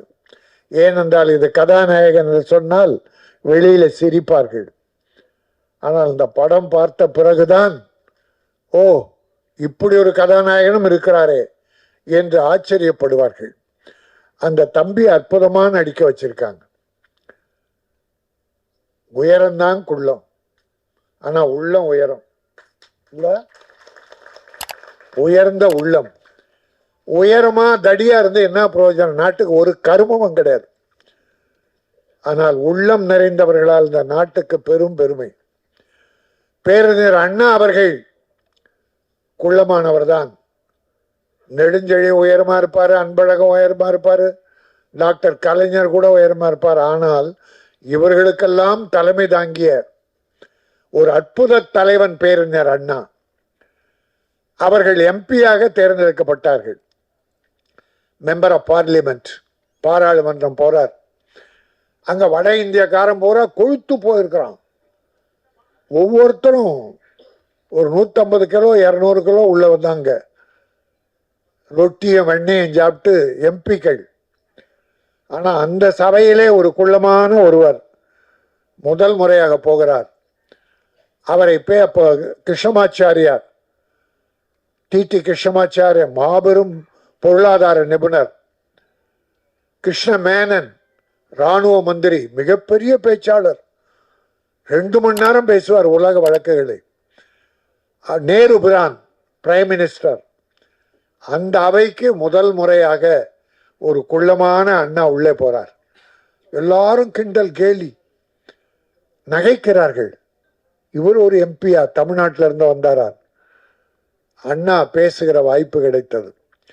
10 நிமிஷம் தான் டைம், 10 நிமிஷம். அண்ணா பேச ஆரம்பிச்சார். ஆங்கிலத்திலே பேச ஆரம்பிச்சார். பேச பேச அருவி கொட்டுவதை போலே ஆங்கில வார்த்தைகள், புத்தம் புதிய வார்த்தைகள் எல்லாரையும் நிகழ்விக்கிறது. நேரு அசந்து போனார். சபாநாயகர் பெல் அடிச்சு டைம் ஆயிடுச்சுன்னார். ஆனால் நேரு சொன்னார், நோ, லெட் ஹிம் ஸ்பீக், அவர் பேசட்டும் என்று ஒரு ஸ்பெஷல் பர்மிஷன் கொடுத்து அண்ணாவை பேச வைத்தார்கள். அங்கே உருவம் தழைக்கவில்லை, உள்ளம், அறிவு, அது வெற்றி பெற்றது. நம்முடைய ஜனாதிபதியாக இருந்தவரே உலகத்தில் விஞ்ஞானத்தை கொண்டு போனாரே, ராக்கெட் கொண்டு போனாரே, பொக்ரானில் அணுகுண்டு வெடித்தாரே, ஒரு ஒல்லியான அப்துல் கலாம். அப்துல் கலாம், அவரை பார்த்தால் உலக அழகன் அப்துல் கலாம் தான். அழக போட்டி நடக்கிறது என்றால் உடலை பார்த்து மட்டுமல்ல, அறிவை பார்த்து. அப்துல் கலாம் ஒரு முறை சொன்னார், ஐ எம் நாட் ஹேண்ட்சம், நான் பெரிய அழகன் அல்ல, but I can give my hands to somebody who wants my help. என்னுடைய உதவி யாருக்கு தேவையோ அவர்களுக்கு கரம் நீட்டுவேன், நான் அழகன் அல்ல. எல்லாரும் கேட்பாங்க, நீங்க எந்த அழகு யாரு? ஐஸ்வர்யா அழகுன்னுவான், குஷ்பு அழகுன்னுவான், தேவயானை அழகுன்னுவான். ஆனா அவங்க அம்மா அழகுன்றது அவனுக்கு தெரியறதில்லை. தன்னை பெற்ற தாய், தன் உடன் பிறந்த சகோதரிகள் அழகும் அறிந்து நிறைவந்தவர்களை விட்டு விட்டு யாரோ எங்கேயோ இருக்கிறதெல்லாம் அழகு அழகுன்னுவான். அவளை கேவலமாக விட்டது. அழகு என்பது உடலில் அல்ல, அவன் செய்கிற தொண்டில், அவனுடைய அறிவில். அப்படித்தான் நாகர்கோயிலில் அது ஊனமற்றவர் என்பதை நம்முடைய டாக்டர் கலைஞர்கள் மாற்றி ஊனமற்றவர் என்று பேசக்கூடாது, மாற்றுத்திறனாளிகள் மாற்றுத்திறனாளி என்று சொல்ல வைத்தவர் டாக்டர் கலைஞர் அவர்கள். அப்படி எத்தனையோ மாற்றுத்திறனாளிகள் சாதித்து கொண்டிருக்கிறார்கள். முன்ன மாதிரி இல்லைங்க, அந்த வெக்கப்படுறது கூச்சப்படலாம். இந்த பிள்ளைய, சின்ன பிள்ளைய, அவனுடைய சகோதரி தைரியமூட்டி தாழ்வு மனப்பான்மையை குறைத்து அவனை வாழ்க்கையில் வெற்றி பெற செய்கிற அந்த டயலாக் பூரா பிரமாதமான டயலாக், வாழ்க்கையில் நம்பிக்கையை ஊட்டுகிற டயலாக், ஒவ்வொன்றும் அற்புதமான டயலாக். அந்த தம்பி, அதுவும் படம் எடுக்க வந்தவங்க நவீன் சீதாராமன், பாலா சீதாராமன், லெனின் பாபு, 3 பேரும் அண்ணன் தம்பிகள். தம்பி, உங்க குடும்பம் நல்லா இருக்கணும் தம்பி, நல்லா இருக்கணும். அண்ணன் தம்பிங்க 3 பேரும் என்னை பார்க்க முந்தா நாள் வந்தாங்க. ஒருத்தர் ஏதோ ஹாஸ்பிட்டலில் ஒர்க் பண்ணுறார், அப்பல் ஹாஸ்பிட்டல். ஒருத்தர் வக்கீல், ஒருத்தர் அமெரிக்காவில் நடிக்கிறார், திரையுலகில் தான் இருக்கார். அவர் சொன்ன வார்த்தை, இந்த கதையை அவர் சொன்னார், அந்த ஸ்டோரி டெல்லிங் மெத்தட், அதை சொல்லுகிற விதம் என்னை மிக கவர்ந்தது. அந்த தம்பி தமிழ்நாட்டில் படம் பண்ண போறேன், அதான் என் லட்சியம். அமெரிக்கா எனக்கு முக்கியம் அல்ல, நான் நினைத்தால் மாதத்துக்கு ஒரு முறை தமிழகம் வந்து என் தாய் நாட்டை பார்த்து விட்டு தமிழை பேசிவிட்டு தான் போகிறேன் என்று அவர்கள் சொன்னார்கள். அந்த கதை, இந்த கதையை எனக்கு ஒரு 10 லைன் சொன்னார். அவருக்கு அந்த அறிவு திறன் இருக்கிறது, இயக்குகிற திறன் இருக்கிறது. எனக்கு என்ன, இப்படிப்பட்டவங்க வந்தா தமிழ் சினிமா செழிக்கும். சில புரோக்கர் மாதிரி வந்துக்கிட்டு ஒரு 40% பேர் அடுத்தவனை ஏமாற்றி பிழைக்கிறதுக்குனே சினிமா இருக்கு. சினிமா கெட்டு போனதுக்கு காரணம் இந்த ஒரு 40% ஏதாவது தின்னு எவனாவது ஏமாற்றி எந்த அசிங்கத்தாவது தின்னு வாழ்ந்தா போதும்னு நினைக்கிறான். அதனால்தான் சினிமா கொஞ்சம் கெட்ட பேர். ஆனால் சினிமாவில் லட்சியம் உள்ளவர்கள் இருக்கிறார்கள். அந்த லட்சியம் உள்ளவர்களால் தான் இன்றைக்கு சினிமா போற்றி புகழப்படுகிறது. அதுவும் தமிழ் சினிமா புனிதமானது, அற்புதமானது. அதை கொண்டு செல்கிறவர்கள் நியாயமானவர்களாக இருக்க. இவர்கள் கூட யாரோ ஒருவரிடம் ஏமாந்து போயிருக்கிறார்கள், பெரும் பொருளை இழந்திருக்கிறார்கள், ஆனால் சளைக்கவில்லை. அவரை பற்றி சொன்னாங்க, ஆனால் ஒரு வேண்டுகோள், அதை பற்றி பேரெல்லாம் சொல்ல வேண்டாம், ஏமாற்றாதீர்கள். ஒரு 10 நாளைக்கு நல்லா இருக்கலாம், அன்னைக்கு உனக்கு சோறு கிடைக்கலாம். அடுத்தவனை ஏமாற்றி பிழைப்போன் நீண்ட காலம் நன்றாக இருந்ததா சரித்திரமே கிடையாது. ஆகவே நல்ல சினிமா, அற்புதமான சினிமா. நாம் எத்தனை பேரை வாழ வைக்கிறோம்? இந்த 3 சகோதரர்கள் வந்தார்களே, எத்தனை தொழிலாளிகள் வாழ்ந்திருக்கிறார்கள், எத்தனை கலைஞர்கள் வந்திருக்கிறார்கள். ஆக அப்படி பிறரை வாழ வைப்பதற்காக தான் தயாரிப்பாளர். பல தயாரிப்பாளர் காணாமல் போனார்கள். 300 படம் தயாரிக்கிறாங்கன்னா 280 பேர் காணோம், ஒரு 20 பேர் தப்பிச்சு நிற்கிறாங்க. ஆக அப்படி இருக்கிற சினிமாவில் துணிச்சலோடு இந்த சினிமாவில் நான் வெற்றி பெறுவேன் என்ற நோக்கத்தோடு அண்ணன் தம்பிகள் 3 பேரும் ஒற்றுமையாக இருந்து, அதில் பாலா சீதாராமன் கவிஞர், வழக்கறிஞர், அந்த கவிஞர், 3 அண்ணன் தம்பிகள் ஒன்னா இருந்து கலந்து பேசி காரியம் செய்கிறாங்க. திட்டமிடுதல் அற்புதம். திட்டமிடுதல் அற்புதம். நான் இங்கே ஒன்றை சொல்ல வேண்டும். ஒரு முறை ஒரு விழா நடக்கிற போது எங்களுடைய திரைப்பட தயாரிப்பாளர் சங்கத்தின் பொருளாளர் சந்திரபாஸ் ஜெயின், அவர் ஃபைனான்சியர் அண்ட் ப்ரொடியூசர், இப்போ தயாரிப்பாளர் சங்கத்தில் பொருளாளராக இருக்கார். நல்ல மனிதர். நிறைய படங்கள், 100க்கு மேற்பட்ட படங்கள் ஃபைனான்ஸ் பண்ணியிருக்கார். அவர் ஒரு படம் எடுத்தார், தலைவா. அந்த தலைவா படத்துக்கு ஒரு அப்போ பதவியில் இருந்தவங்க பழி வாங்கினாங்க ஹீரோவை, அது வேற. ஆனால் அவர் மேடையில் சொன்னார், நான் வேற எதையும் பேச வரல, ஒரு அற்புதமான நடிகர் இருக்காரு, அந்த நடிகர் என் படத்தில் தலைவா படத்தில் நடிக்கிறதுக்கு நான் அட்வான்ஸ் 1.5 லட்சம் கொடுத்தேன். பட் அவர் நடிக்க முடியல.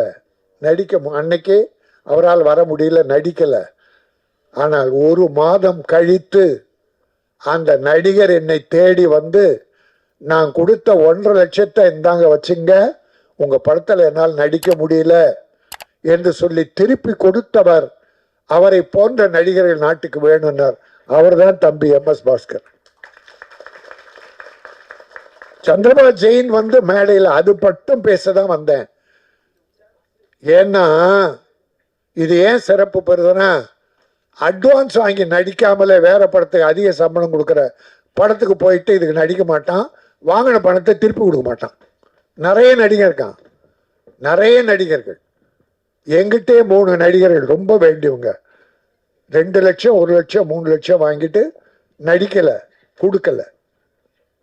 கேட்டா இல்லைண்ணே அந்த டேட்டு எக்ஸ்பைரி ஆயிடுச்சான், தேதியை விற்கிறானுங்க. 3 நாள் டேட் வாங்குறோம், அந்த தேதியில் மழையோ வெள்ளமோ ஏதோ வரல, அப்போ நடிக்க முடியல.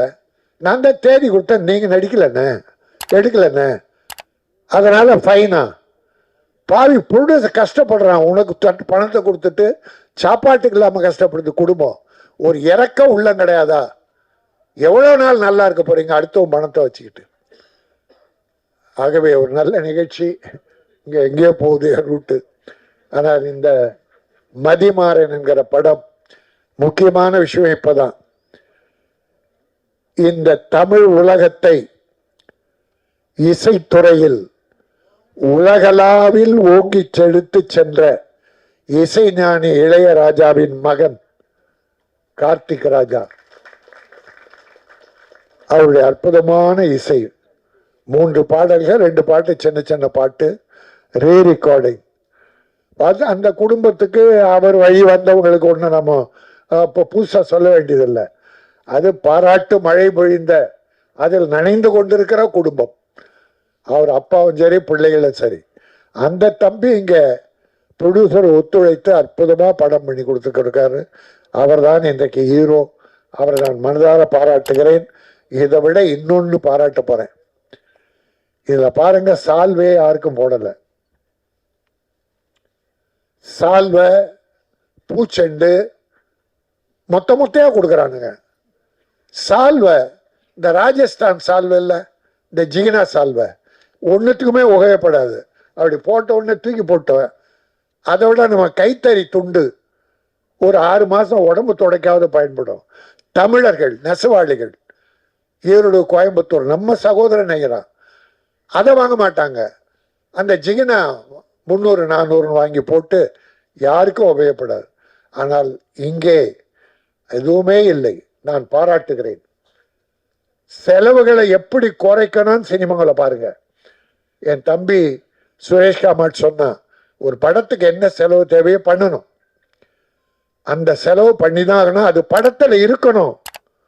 சும்மா மயிரை வெட்டி போடுற மாதிரி நீங்க ஒரு 1.5 லட்சம் அடி கட் பண்ணி எடுத்துட்டு 14,000 அடி தான் வைப்பான். 1 லட்சம் பால். பல டைரக்டர் பால் பண்றான் ப்ரொடியூசரை. பல டைரக்டர் ஐடியா கிடையாது, கதையை ஸ்பாட்ல எழுதுறான். எவ்வளவு பணம் பாழாக போகுது தெரியுங்களா? அதுதான் இன்னைக்கு பல பிரச்சனை, ப்ரொடியூசர் டைரக்டர்.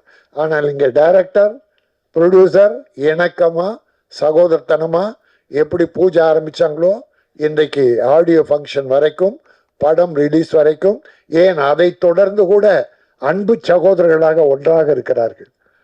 நான் அத்தனை இயக்குனரையும் பாராட்டுகிறேன், ப்ரொடியூசரை பாராட்டுகிறேன். என்னுடைய அருமை தம்பி ஸ்னேகம் வந்து பின்னால் உட்கார்ந்துருக்கான், அந்த தம்பியையும் பாராட்டுகிறேன். எப்படி ஒரு நல்ல வாய்ப்பினை தந்த உங்களை பாராட்டி, மதிமாறன் மதியால் மட்டுமல்ல படத்தின் சிறப்பால் வெற்றி பெற்று அத்தனை பேரும் முன்னேற வேண்டும். அடுத்து மிகச்சிறந்த இதனும் நிலர்ந்த படங்களை நிறைய நீங்கள் தயாரிக்க வேண்டும். இறைவன் அருள் வேண்டும். உங்களை பெற்ற தாயும் தந்தையும் அருள் புரிவார்கள். அதை விட சிறப்பு, ஆசிரியரை அழைச்சி உட்கார வச்சிங்களே, தனக்கு பாடம் கற்றுத்த ஒரு ஆசிரியருக்கு இங்க ஒரு கௌரவம் பண்ணீங்களே, நல்லா இருப்பீங்க. ஏன்னா நான் 17 வருஷம் கார்பரேஷன் ஸ்கூல் டீச்சராக இருந்தவன். அதை விட்டுட்டு ரிசைன் பண்ணிட்டு தான் நான் சினிமா துறைக்கு வந்தேன். ஆக எனக்கு ஆசிரியர் தொழில் தான் முதல் பிடிக்கும். ஒரு கண் எனக்கு கல்வி, இன்னொரு கண் கலை. அதனால்தான் காமராஜ் மெட்ரிகுலேஷன் பள்ளியை இன்றைக்கு ஏழைகளுக்காக நான் வண்ணாரப்பேட்டையில் நடத்திட்டு இருக்கேன். ஆக நல்ல காரியம் நானும் தொடர்ந்து செய்து கொண்டிருக்கிறேன். உங்களை போன்ற நல்ல தயாரிப்பாளர்கள் நிலைக்க வேண்டும், வெற்றி பெற வேண்டும். வாழ்த்துக்கள் சொல்லும். அந்த வகையில் சுந்தரபாண்டியன் ஒரு அற்புதமான படைப்பை கொடுத்த, நம்மில் மறக்க முடியாத படத்தை கொடுத்த இயக்குனர் SR பிரபாகரன் அவர்களை பேச அழைக்கிறோம். GS சினிமா தயாரிப்பாளர் நவீன் சீதாராமன் அவர்களுக்கு ஒரு பெரிய நன்றி. அறிமுக இயக்குனர் பாலா சாரோட பட்டறையிலிருந்து வர்றாரு சுந்தர வீரபாண்டியன். ஸோ ஒரு முதல் வாய்ப்பு கொடுத்ததுக்காக தயாரிப்பாளருக்கு ஒரு பெரிய நன்றி. ஏன்னா ஒவ்வொரு இயக்குனருக்கும், அது முதல் பட இயக்குனருக்கு வாய்ப்புகள் தர்றவங்க வந்து லைஃப்பில் நம்ம எப்போவுமே மறக்கக்கூடாது. ஒரு பெரிய லைஃப்பை நம்ம ஜேர்னி ஆரம்பிச்சுடுறாங்க. ஸோ எப்போதுமே அந்த முதல் இயக்குனர்களுக்கு வாய்ப்பு தர்ற எல்லா தயாரிப்பாளருக்குமே நான் நன்றி சொல்கிறது வழக்கம். அந்த வகையில் நவீன் சந்திரா தயாரிப்பாளருக்கு வந்து பெரிய நன்றி. அதுக்கடுத்து வந்து விழாவில் இருக்கக்கூடிய, ஸ்டேஜில் இருக்கக்கூடிய எல்லாருக்குமே ஒரு பெரிய நன்றி. ராஜன் சார் இருக்காங்க, இசையமைப்பாளர் விழாவின் நாயகன் கார்த்திக் ராஜா சார் இருக்கார், நந்தகோபால் சார் ப்ரொடியூசர் இருக்காங்க, ஸ்னேக அண்ணன் இருக்கார், காளி வெங்கட் இருக்கார். இப்படி எல்லாருமே ரொம்ப முக்கியமான ஆட்கள் இருக்காங்க. ஜான் மேக்ஸன் இருக்காங்க, முருகானந்தன் நண்பர் இருக்கார். எல்லாருமே ரொம்ப அறிமுகமானவங்க. உங்களுக்கு எல்லாருக்குமே ஒரு பெரிய நன்றி. டைரக்டரை பற்றி சில வார்த்தைகள் பேசணும்னு நினைக்கிறேன். மந்திர வீரபாண்டியன் நண்பர் வந்து என்னை சந்தித்து இந்த விழாவுக்கு அழைக்கும்போது, இந்த டைட்டில் என்ன, எதுக்காக மதிமாறன் அப்படின்னு சொல்லி கேட்டேன். ஏன்னா மதி மாறன் ரெண்டு இருக்குது, ரெண்டும் ஒரு ஹீரோவோட பேரா அது அப்படின்னு கேட்டேன். இல்லை மதின்றது வந்து ஹீரோயினோட பேர், மாறன்றது வந்து ஹீரோவோட பேர் அப்படின்னாரு. அதுக்கு ஒரு சின்ன விளக்கம் கொடுத்தார். அந்த மதின்ற பொண்ணு வந்து ரொம்ப படிக்காத பொண்ணு, அவளுக்கு வந்து படிப்பில் வந்து பெரிய நாலேஜ்லாம் இருக்காது அந்த கேரக்டருக்கு. மாறன் வந்து பேர் வந்து நெடுமாறன் அப்படின்னாரு. ரொம்ப ஷார்ட்டாக இருக்க ஒரு கேரக்டர், குள்ளமாக இருக்கார், அவருக்கு நெடுமாறன். படிக்காத ஒரு பொண்ணுக்கு வந்து மதி. ஸோ அந்த அந்த அந்த கான்ட்ராஸ்ட்டாக ஒரு பேர் வச்சதே எனக்கு ரொம்ப பிடிச்சிருந்துச்சு. ஏன்னா பொதுவாகவே அப்படி தான் இயல்பாக வந்து ஒவ்வொரு பேரும் வைப்பாங்க. மேக்ஸிமம் சரஸ்வதின்னு பேர் வச்சுருப்பாங்க, படிப்பு வராது. கருப்பாக இருப்பாங்க, வெள்ளத்தோர் அப்படின்னு பேர் வைப்பாங்க. ரொம்ப நிறமாக இருக்கிறது கருப்பசாமின்னு பேர் வைப்பாங்க. இது வந்து இயல்பாகவே நடந்துடும். ஸோ அந்த மாதிரி நம்ம வாழ்க்கையில் ரொம்ப கனெக்ட் ஆகி ரொம்ப நெருக்கமாக இருந்துச்சு. ஸோ ஒரு டைட்டிலுக்கே இவ்வளோ யோசிக்கக்கூடிய ஒரு டைரக்டர், ஒரு கான்ட்ராஸ்டாக வாழ்க்கையோட ஒன்றி போய் ஒரு தலைப்பை யோசிக்கக்கூடிய ஒரு இயக்குனர். நிச்சயமாக ஒரு நல்ல கருவை எடுத்திருப்பார், நல்ல கதை எழுதியிருப்பார், நல்ல திரைக்கதை அமைச்சிருப்பார் அப்படின்னு நான் நம்பினேன். ட்ரெய்லர் பார்க்கும்போது எனக்கு ரொம்ப பிடிச்சிருக்கு. சாங்ஸ் ரொம்ப நேர்த்தியாக, எல்லாமே மேக்கிங் வந்து அந்த ஒரு அறிமுக ஹீரோவை வச்சு ஒரு பட்ஜெட்டில் என்ன பண்ண முடியுமோ அதை மிக சிறப்பாக அவர் பண்ணியிருக்காரு நான் நம்புகிறேன். ஸோ ரெண்டாவது பாலா சார்ட்ட ஒர்க் பண்ணிட்டு வந்திருக்காரு. அவர் எடுத்திருக்க கண்டென்ட்டு, அதாவது ஒரு உருவ கேலி செய்கிற இந்த உலகத்தை வச்சு அவங்கள விமர்சனம் பண்ணியும், அவங்களுக்கு ஒரு இந்த உருவ கேலி உள்ளவங்களா யாரை விமர்சனம் பண்ணுறோமோ, யாரை கேலி பண்ணுறோமோ அவங்களுக்கு ஒரு தன்னம்பிக்கக்கூடிய ஒரு கதையை எடுத்திருந்தார். சாங்க்கு இடையில வந்த சில டயலாக்ஸும் ரொம்ப நல்லா இருந்துச்சு, சூப்பராக இருந்துச்சு. ஸோ மந்திர வீரபாண்டியனுக்கு வந்து ஒரு பெரிய வாழ்த்துக்கள். நிச்சயமாக உங்களுக்கு ஒரு பெரிய எதிர்காலம் இருக்குன்னு நான் நம்புகிறேன். விழாவின் நாயகன் கார்த்திக் ராஜ் சாரை பற்றி பேசியாகணும். பாண்டியன் படத்தில் வந்து அவரோட முதல் பாடல் பாண்டியன் ராஜ்யத்தில் உயலாளா, அது வந்து அடிக்ட் ஆகாத ஆளே கிடையாது. ஏன்னா அதில் வந்து ராஜா சார் மியூசிக்கு, அதை தாண்டி அந்த சாங், அவரோட ஃபஸ்ட்டு சாங்கு ரொம்ப சின்ன வயசில் அவர் போட்டார். அந்த சாங் வந்து அவ்வளோ அப்படி ஒரு அடிக்ட் ஆச்சு எல்லாத்தையும். அந்த படத்துலேயே வந்து ராஜா சார் தாண்டி பாண்டியன் ராஜ்யத்தில் உயரலா சாங் வந்து ஹிட் ஆச்சு. அன்னைக்கு இருக்க யங்ஸ்டர் எல்லாம் ரொம்ப திரும்ப திரும்ப கேட்ட ஒரு பாடல். ஸோ இன்னமும் அது எல்லா பக்கம் முடிச்சுக்கிட்டு இருக்கு. ஸோ இந்த படத்தில் 2 சாங்குமே கேட்ட 2 சாங்குமே ரொம்ப நல்லா இருக்குது சார். ரொம்ப சூப்பராக இருக்குது. பாடல் எழுதின பாலா சீதாராமன், வாழ்த்துக்கள் அவருக்கு. ரொம்ப ஞானக்கரவேல் நண்பர் அவர் தான், எனக்கு ரொம்ப நெருக்கமானவர். சாங்ஸ் ரொம்ப நல்லா வந்திருக்கு. பாடல்களை கேட்கும்போதும் சரி, விஷுவல்ஸ் பார்க்கும்போதும் சரி, ரொம்ப நம்பிக்கையாக இருக்குது. நிச்சயமாக மதிவாரன் திரைப்படம் வந்து பெரிய வெற்றியிடம் நம்ம வாழ்த்துறேன். ஹீரோ சத்யன் செங்குட்டுவன், வெங்கட் ஆமாம், ரொம்ப சிறப்பாக வருவார். நிச்சயமாக அவருக்கு ஒரு பெரிய எதிர்காலம் இருக்குது. உருவம் தாண்டி இந்த உருவத்தோட இந்த ஹைட்டோட ஒரு ஹீரோ வந்து நிற்கும் போது நிச்சயமாக அவருக்கு வந்து அடுத்து ஹீரோவாக எத்தனை படங்கள் கிடைக்கும்னு எனக்கு தெரியாது. அதை தாண்டி எல்லா படங்களையும் அவருடைய முகம் வரும். மிக பிரபலமான ஒரு நடிகராக வருவார் நான் நம்புகிறேன். அவருக்கு ஒரு பெரிய வாழ்த்துக்கள். இவானா உங்கள் எல்லாருக்குமே ரொம்ப தெரியும், ரொம்ப சிறப்பாக பண்ணியிருக்காங்க. அப்புறம் ஹீரோவோட பேரா பண்ணியிருக்கவங்க ரொம்ப ரொம்ப நல்லா இருக்கு. என்னங்க ஆராத்தியா, அவங்களுக்கு ஒரு பெரிய வாழ்த்துக்கள், பெரிய வரவேற்பு. இன்னொன்று வந்து அவர் அந்த ஹீரோவும் அந்த அவரோட லவ்வரையும் அந்த காம்போ பிடிச்சார் பாருங்க. அந்த ஹைட்டுக்கு பிடிக்காமல் கொஞ்சம் கூட ஒரு மிடிலாக வச்சிருக்கலாம். கொஞ்ச நேரம் ரொம்ப தப்பாக தெரியாது. ஆனால் நல்ல ஹைட்டாக ஒரு பொண்ணு, ரொம்ப ஷார்ட்டாக ஒரு பையன் அப்படின்னு அவர் யோசிச்சார்ல, அதுவே ரொம்ப அழகாக இருந்துச்சு. நிச்சயமாக மதிமாறன் திரைப்படம் வந்து ஒரு பெரிய வெற்றி அடையும். படக்குழுவினருக்கும் தயாரிப்பாளருக்கும் கார்த்திக் ராஜா சாருக்கும் ஒரு பெரிய வாழ்த்துக்கள். அதை தாண்டி இந்த படத்துக்கு நான் பேச வரும்போது நண்பர் வந்து மந்திர வீரபாண்டியன் பேசும்போது சொன்னார், ஆனால் உங்கள் மனசுக்கு பட்டதை பேசுங்க, உங்களுக்கு என்ன தோணுச்சோ பேசுங்க, இந்த ஃபங்க்ஷனை பற்றி மட்டும் தான் நீங்கள் பேசணுன்றது இல்லை அப்படின்னு என்கிட்ட கேட்டார். இப்போ கரண்ட்டில் இருக்க விஷயம் வந்து ஞானவேல் ராஜா சாருக்கும் அமீர் சாருக்குமான பிரச்சனை. ஆனால் அதை நான் இங்கே பேச விரும்பலை. என்ன காரணம் அப்படின்னா, நானே ஒரு மேடையில் ஒரு கோரிக்கை வச்சேன். எந்த விழாவுக்கு வருகிறோமோ, எந்த பாடல் பற்றி பேசணுமோ, எந்த மியூசிக் டைரக்டர் பற்றி பேசணுமோ, எந்த டைரக்டர் பற்றி பேசணுமோ அவங்கள மட்டும் பேசுவோம். அந்த விழா சார்ந்து, அந்த களம் சார்ந்து, அந்த தளம் சார்ந்து வாழ்த்துவோம்னு சொன்னேன். ஸோ அதை நானே தொடர்ந்து கடைபிடிக்கணும்னு நான் நினைக்கிறேன். ஒரே ஒரு விஷயம் மட்டும் நான் சொல்லணும்னு இங்கே விரும்புகிறேன். சுரேஷ் காமாட்சி அண்ணன் பேசும்போது சொன்னாங்க, அதை ஒரு புது டைரக்டர்ஸ் வந்து ஒரு 2 கோடி ரூபா ஒரு கதை சொல்லுவாங்க, அவளை இல்லை ப்ரொடியூசர் சொன்ன உடனே காம்ப்ரமைஸ் ஆகிட்டு 1.5 கோடிக்கு ஒத்துக்குருவாங்க. அந்த காம்ப்ரமைஸ் ஆகிறதுலையோ அந்த திட்டமிடல் இல்லாதனாலேயோ தான் நிறைய படைப்புகள் வந்து இங்கே சரியாக வரல அப்படின்னாங்க. என்னோட ஒரு சிறிய கோரிக்கை என்னென்னா, தயாரிப்பாளர்களுக்கு தான் ஃபஸ்ட்டு வந்து முதல் படம் கதை சொல்லக்கூடிய இயக்குனர்கிட்ட தயவு செஞ்சு பட்ஜெட் கேட்காதீங்க. அது பெரிய பட்ஜெட்டில் கொண்டு போகும் நான் சொல்லலை, அவங்களுக்கு தெரியாது. ஒரு கதையை கேட்கும்போது இந்த கதைக்கு என்ன செலவு பண்ணணும், யார் ஹீரோவாக இருந்தால் நல்லாயிருக்கும், யார் ஹீரோயினாக இருந்தால் நல்லாயிருக்கும், யாரை வச்சு இதை கொண்டு போய் சேர்க்கத்தா சூப்பராக இருக்கும், அவங்களுக்கு என்ன சம்பளம், மற்றபடி படம் எடுக்கிறதுக்கு என்ன வேணுன்றதுலாம் ஒரு இபிஓ ப்ரொடக்ஷன் மேனேஜர்ஸ் இருக்காங்க, அவங்களுக்கு தான் தெரியும். ஒரு நிச்சயமாக வந்து ஒரு முதல் பட இயக்குனருக்கு வந்து அந்த பட்ஜெட் தெரியாது. ஒரு லைட்மேனுக்கு என்ன சம்பளம்னு தெரியாது, ஒரு ப்ரொடக்ஷனில் இருக்கவங்களுக்கு என்னென்னு தெரியாது, ஒரு யூனியன் டிரைவருக்கு என்னன்னு தெரியாது, சத்தியமாக தெரியாது. அவங்களுக்கு ஒரு கதை இயக்க தெரியும், அவ்வளோதான். அவங்க நிறைய கஷ்டப்பட்டு ஒர்க் பண்ணி நிறைய படித்து நிறைய படங்கள் பார்த்து ஒரு தொழில் கற்றுக்கிட்டு அவங்க முதல் படம் இயக்கிறதுக்கான வாய்ப்புகளை தேடி வாழ்க்கையை தேடி தான் வந்து நிற்கிறாங்க. அவங்களுக்கு பட்ஜெட் என்னன்னு தெரியாது. நம்ம அவங்ககிட்ட போய் கேட்கும்போது அவங்க என்ன சொல்கிறாங்கன்னா, ஒரு யூகத்தின் அடிப்படையில் தான் சொல்கிறாங்க. ஏன்னா தெரியாதவங்ககிட்ட போய் கேட்டு எப்படி நீங்கள் தெளிவுபடுத்திக்க முடியும்? நிச்சயமாக தெளிவுபடுத்த முடியாது. ஸோ அவங்க ஏதோ மனசப்பட்ட சொல்லுவாங்க, அங்கே தவறுகள் நிச்சயமாக நடந்துருது. அது வந்து ஒரு தயாரிப்பாளராக இந்த கதையை பண்ணணுமா வேண்டாமா, பண்ணுனா எவ்வளோவுக்கு பண்ணனா நல்லாயிருக்கும், இதுக்குள்ளே பண்ணாதான் இதுக்கு சேஃபு அப்படின்றது அதுக்கான ஆட்கள் இருக்காங்க. ஒரு ப்ரொடக்ஷன் மேனேஜர் இருக்காங்க, அந்த டீம் இருக்குது, ஃபினான்சியல் டிபார்ட்மெண்ட் இருக்குது. அது வந்து அவங்க தான் தீர்மானிச்சுக்கணும். முழு கண்ட்ரோலையும் போல ப்ரொடியூசர்ஸ் வச்சுக்கணும்னு தான் நான் சொல்கிறேன்.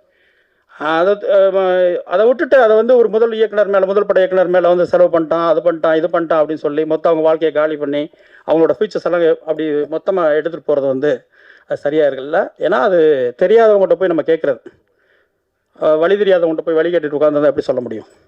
நிச்சயமாக முடியாது. அவங்களுக்கு படம் எடுக்க தெரியும், அழகாக ஒரு கதை சொல்லணும்னு ஆசைப்பட்றாங்க, அதுக்கு போராடுறாங்க. ஸோ அவங்களுக்கு வேண்டியதை கதைக்கு என்ன வேணுமோ அதை கொடுத்துட்டு, அது ஒரு தயாரிப்பாளரும் முழு ரெஸ்பான்ஸ் அவங்க எடுத்துக்கிட்டு அவங்க கண்ட்ரோலில் வச்சுக்கிட்டு ஒவ்வொரு படத்தையும் கொண்டு போய் சேர்க்கும்போது இன்னும் ஒரு இயக்குனருக்கும் ஒரு தயாரிப்பாளருக்கும் ஒரு சுமூகமான உறவு இருக்கும். அது படம் முடிகிற ஸ்டேஜில் வந்து நிச்சயமாக ஒரு தயாரிப்பாளருக்கு சண்டை வந்துடுது. ஏன்னா 1000 தப்பு இருக்குது, யாரோட தப்பு பண்ணுறாங்க, எதுலேயும் ஊழல் நடக்குதாங்க, ஷூட்டிங்கில் லொக்கேஷன்லேருந்து எங்கெங்கேயும் நடக்குது. ஆனால் மொத்தப்படியும் ஒரு இயக்குனர் மேலே தான் வந்து நிற்கிது கடைசியில். அது வந்து ஒரு பழி சுமந்துக்கிட்டு மொத்த வாழ்க்கையும் இழந்துட்டு நிறைய இயக்குனர்கள் போயிட்டுருக்காங்க.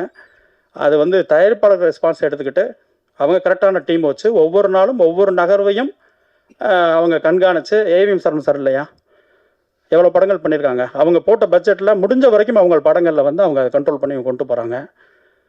அது சரி தாண்டி போகுது, ஆட்கள் சரியில்லை அப்படின்னு தோணும்போது அவங்க அதை நிறுத்திக்கிறாங்க. படங்கள் எடுக்கிறதே கொஞ்சம் ஸ்லோ பண்ணிட்டாங்க. அந்த மாதிரி அவங்க எல்லா தயாரிப்பாளர்களும் ஃபுல் ரெஸ்பான்ஸ் அவங்க எடுத்துக்கணும், கண்ட்ரோல் அவங்க வச்சுக்கணும். இயக்குனர்களை இயக்கத்துக்கு மட்டும் பயன்படுத்துங்க, அதுதான் மிக சிறந்ததாக இருக்கும் நான் நம்புகிறேன். நன்றி. மந்த்ரா வந்து ஏற்கனவே டைரக்டர் ஆனவன். ஒரு 6-7 வருஷத்துக்கு முன்னாடி ஒரு படம் ஆரம்பித்து அது ட்ராப் ஆகி படம் நடக்கல அந்த படம். அதுக்கப்புறம் பல போராட்டத்துக்கு அப்புறமா இந்த கதையை எடுக்கிறான். அதான் தெரியும். என்கிட்ட ஒர்க் பண்ணிவிட்டு அப்படி அடுத்தது பாலா சார்கிட்ட போய் ஒர்க் பண்ணான். முதல் படம் எடுத்து பாதியில் வராமல் இருக்கிறவனுக்கு இருக்கிற வலி வந்து யாராலையுமே வெளியில் சொல்ல முடியாது. அது ஒரு பெரிய வலி. அந்த போராட்டத்துக்கு அப்புறமா அடுத்து ஒரு படம் எடுக்கிறான்னா வியாபார ரீதியாக ஒரு படம் வரும். இது அவங்களுக்கு சேஃபாக இருக்கணும், இவங்களுக்கு சேஃபாக இருக்கணும், இவங்களுக்கு கொடுக்கணும், இப்படி கொடுத்தோம் நம்ம தப்பிச்சிடணும் அப்படின்றது ஒரு திங்க் இல்லாமல் இப்படி ஒரு படத்தை எடுத்ததுக்கு ஃபர்ஸ்ட் ஆஃப் ஆல் அவனுக்கு பெரிய ஒரு வாழ்த்துக்கள், பாராட்டுக்கள். அந்த படத்துக்கு அவனுக்கு ஒரு பேக் போனாக இருந்து எடுத்த அந்த ப்ரொடியூசர் அவருக்கு மிகப்பெரிய வாழ்த்துக்கள். இதுதான் தைரியம், இதுதான் வெற்றி அடையும். சினிமாவில் ஒரு லக் இருக்குது. ஒரு எப்படின்னா ஒரு டைட்டில் சேஞ்ச் ஆச்சுன்னா அது திடீர்னு ஏதாவது ஒன்று மாற்றி பண்ணிடும். அந்த மாதிரி இந்த படம் காம்ப்ளெக்ஸ்லேருந்து இப்போ மதிமாறனா மாறி இருக்குது. ஏதோ ஒன்று பண்ணும், அது மட்டும் தெரியுது. தென் இன்னொன்று வந்து இந்த கல்லனை நம்பு குள்ளனை நம்பாதன்னு ஒன்று சொல்லுவாங்க. அது ஏன் அப்படி சொல்கிறாங்க அப்படின்னா, நானே குள்ளன் தான். என்னோட உயரமாக இருக்கிற பசங்களுக்கு நான் குள்ளன் தான். என் ஃப்ரெண்ட்ஸுக்கு வந்து என்னை குள்ளன் தான் கூப்பிடுவானுங்க. கல்லனை நம்பு குள்ளனை நம்பாதன்னாக்கா அவனுக்கு எல்லாரை விட இந்த குள்ள வந்து மிகப்பெரிய ப்ரில்லியண்ட்டாக இருப்பான். அதுதான் அவனுக்கு இந்த அவர் அதை எப்படி சொல்கிறதுன்னு எனக்கு தெரியல. அதனால் இந்த படம் இவனுக்கான படமாக இருக்கும். இவனுக்கு மிகப்பெரிய வாழ்த்துக்கள். இவனோட பர்ஃபார்ம்லாம் நான் பார்த்துட்டேன், வேற லெவலில் இருக்குது. இவனோட ஸ்டேஜ் பெரிய ஸ்டேஜாக இருக்க போது அதுக்கு என்ன வாழ்த்துக்கள். அப்புறம் மேடையில் வந்தவங்க எல்லாருக்கும் என்னுடைய வாழ்த்துக்கள். நிறைய பேர் பேசணும். தேங்க்யூ. தகப்பனாக கொடுக்கும் கேரக்டர்கள் எல்லாம் வாழும் தமிழ் சினிமாவின் தங்கப்புள்ள காளி வெங்கட் அவர்களை உங்கள் முன் பேச அழைக்கிறோம். நான் இந்த படம் நடிக்கல, அண்ணன் சொன்ன மாதிரி வாழ்த்து சொல்கிறதுக்கு தான் வந்திருக்கிறேன். சீக்கிரமாக கூப்பிடுங்கன்னு சொன்னதுக்கு எவ்வளோ சீக்கிரமாக கூப்பிட்டதுக்கு ரொம்ப நன்றி கவிதா மேடம். ஒரு மீட்டிங் வேறு இருக்குது. இயக்குனருக்கும் இந்த படக்குழுவினருக்கும் என்னுடைய மனமார்ந்த வாழ்த்துக்களை தெரிவிச்சுக்கிறேன். அப்புறம் நான் ஒரு நிறைய டைம் எடுத்து பேசலான் இருக்கிறேன். ரொம்ப நன்றி. அடுத்து நாம் பேச அழைக்கிறோம். அவரவர் வாழ்க்கையில் ஆயிரம் மாற்றங்கள் சொன்னவர், எதுகை மோனையுடன் கட்டுப்பிடி பாடல்கள் தந்து மெட்டி பிடித்து தந்தவர், சோகம் சுகம் தாய் காதலி என்று வார்த்தைகள் பிழிந்து கொடுத்த மைய கவிஞர் புன்னகை பிரியன் சிநேகன் அவர்களை உங்கள் முன் பேச அழைக்கிறோம். எல்லாருக்கும் வணக்கம். காலதாமதமாக வந்ததுக்கு மூலம் மன்னிக்கணும். இந்த மேடையில் அண்ணன் காளி வெங்கட் சொன்னது மாதிரி நான் எழுதலை, இருந்தாலும் வாழ்த்து சொல்ல அன்பையும் வாழ்த்தையும் தருவதற்கான மேடையாக தான் பல்வேறு பணிகளுக்கு மத்தியில் ஓடி வந்திருக்கிறேன். மந்த்ராவை பற்றி என்னுடைய மனைவி நிறைய சொல்லியிருக்காங்க. அவங்க எல்லாமே சேர்ந்து அந்த தேடுதல் காலகட்டங்களில் அவர் பட்ட போராட்டங்கள், அவருடைய ஸ்கிரிப்ட் கூட என்கிட்ட ஒன்று இருக்குன்னு நினைக்கிறேன், படிக்க கொடுத்தது.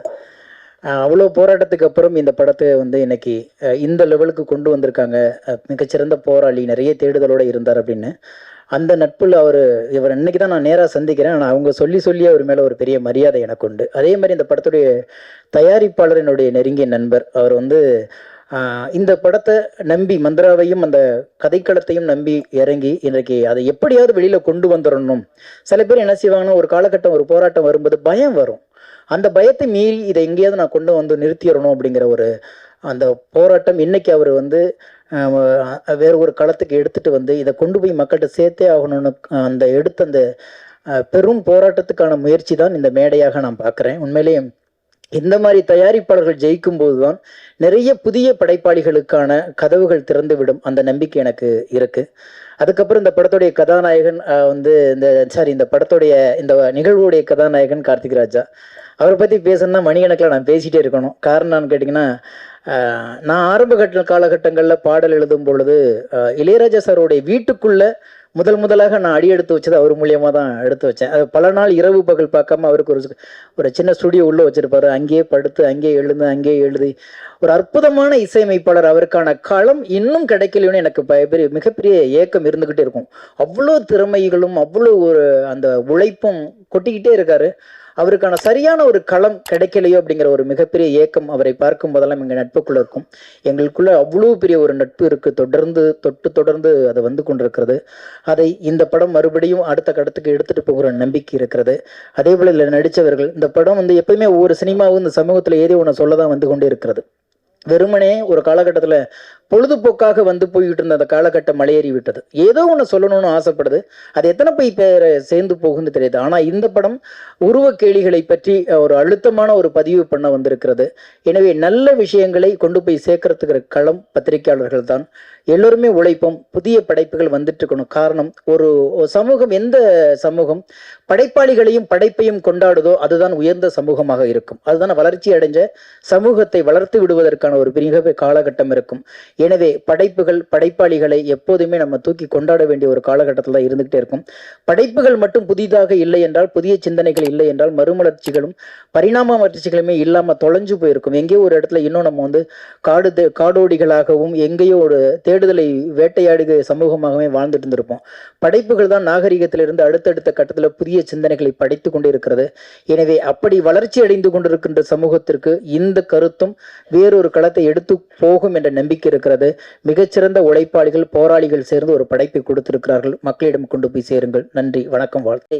எந்தவித அற உணர்வும் இல்லாமல் கேலிகளால் கீழே தள்ளுவதை நிறுத்துங்கள் என்று இன்றைய மக்களுக்கும் நாளைய சமூகத்துக்கும் சொல்லும் படம் மதிமாறன். தன்னுடைய முதல் படத்திலேயே அற்புதமான எண்ணத்தோடு அழகான வண்ணத்தோடு இயக்கிய அறிமுக இயக்குனர் மந்த்ரா வீரபாண்டியன் அவர்களை உங்கள் முன் பேச அழைக்கிறோம்.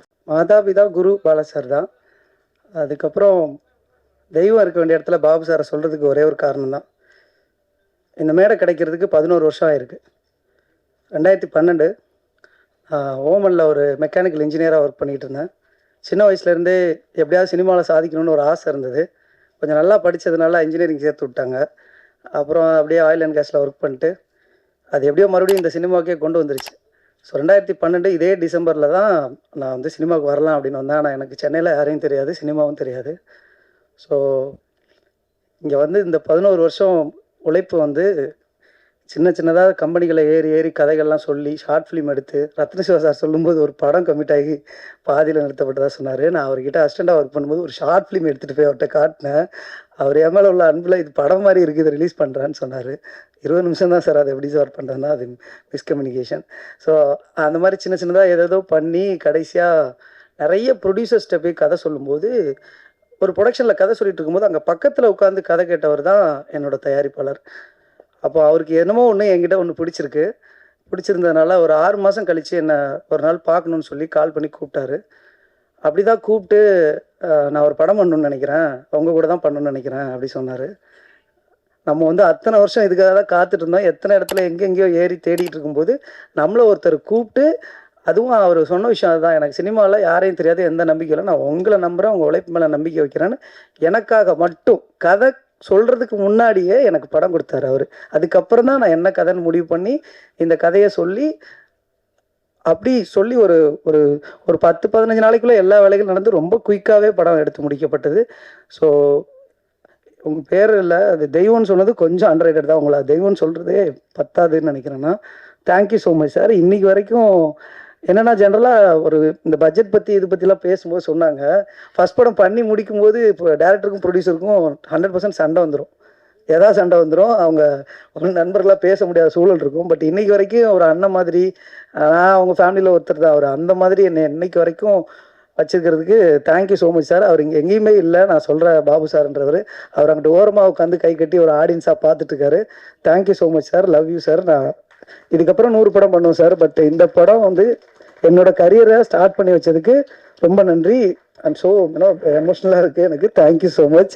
எங்கேயும் பேரை சொல்லாத அப்படின்னு சொல்லுவார், பட் ஒரே ஒரு இடத்துல யூஸ் பண்ணிக்கிறேன்னு அவர்கிட்ட பெர்மிஷன் வாங்கிட்டு சொல்லிட்டேன். அப்புறமா GS cinema international and GS பிரதர்ஸ்க்கு வந்து ரொம்ப நன்றி. அவங்களும் நான் கால விரயமாக இருக்கனால நிறைய பேரை விட்டுருவோன்னு நினைக்கிறேன், அதனால் வேகமாக பேசி முடிச்சுட்டு இறங்கிறேன், பயப்படாதீங்க. GS cinema international and GS பிரதர்ஸ்க்கு நன்றி. அப்புறம் இந்த மாதிரி ஒரு கண்டென்ட் ஓரியன்டான ஒரு மூவியை வந்து ஜென்ரலாக ஒரு ஹீரோ இருக்காங்களா, என்ன ஹீரோயின், ஒரு ப்ராஜெக்டாக செட்டப்பாக இருக்கா, இதான் பட்ஜெட்டா, ஓகே இதை ரிலீஸ் பண்ணால் லாபம் கிடைக்கும் அப்படின்ற மாதிரி மட்டும் படங்கள் பார்த்து அதை வாங்கி ரிலீஸ் பண்ணுற டிஸ்ட்ரிபியூட்டர்ஸ் மத்தியில் பாப்பின் ஸ்டுடியோஸ் இது அவங்களோட ஃபஸ்ட்டு ப்ராஜெக்ட்டு.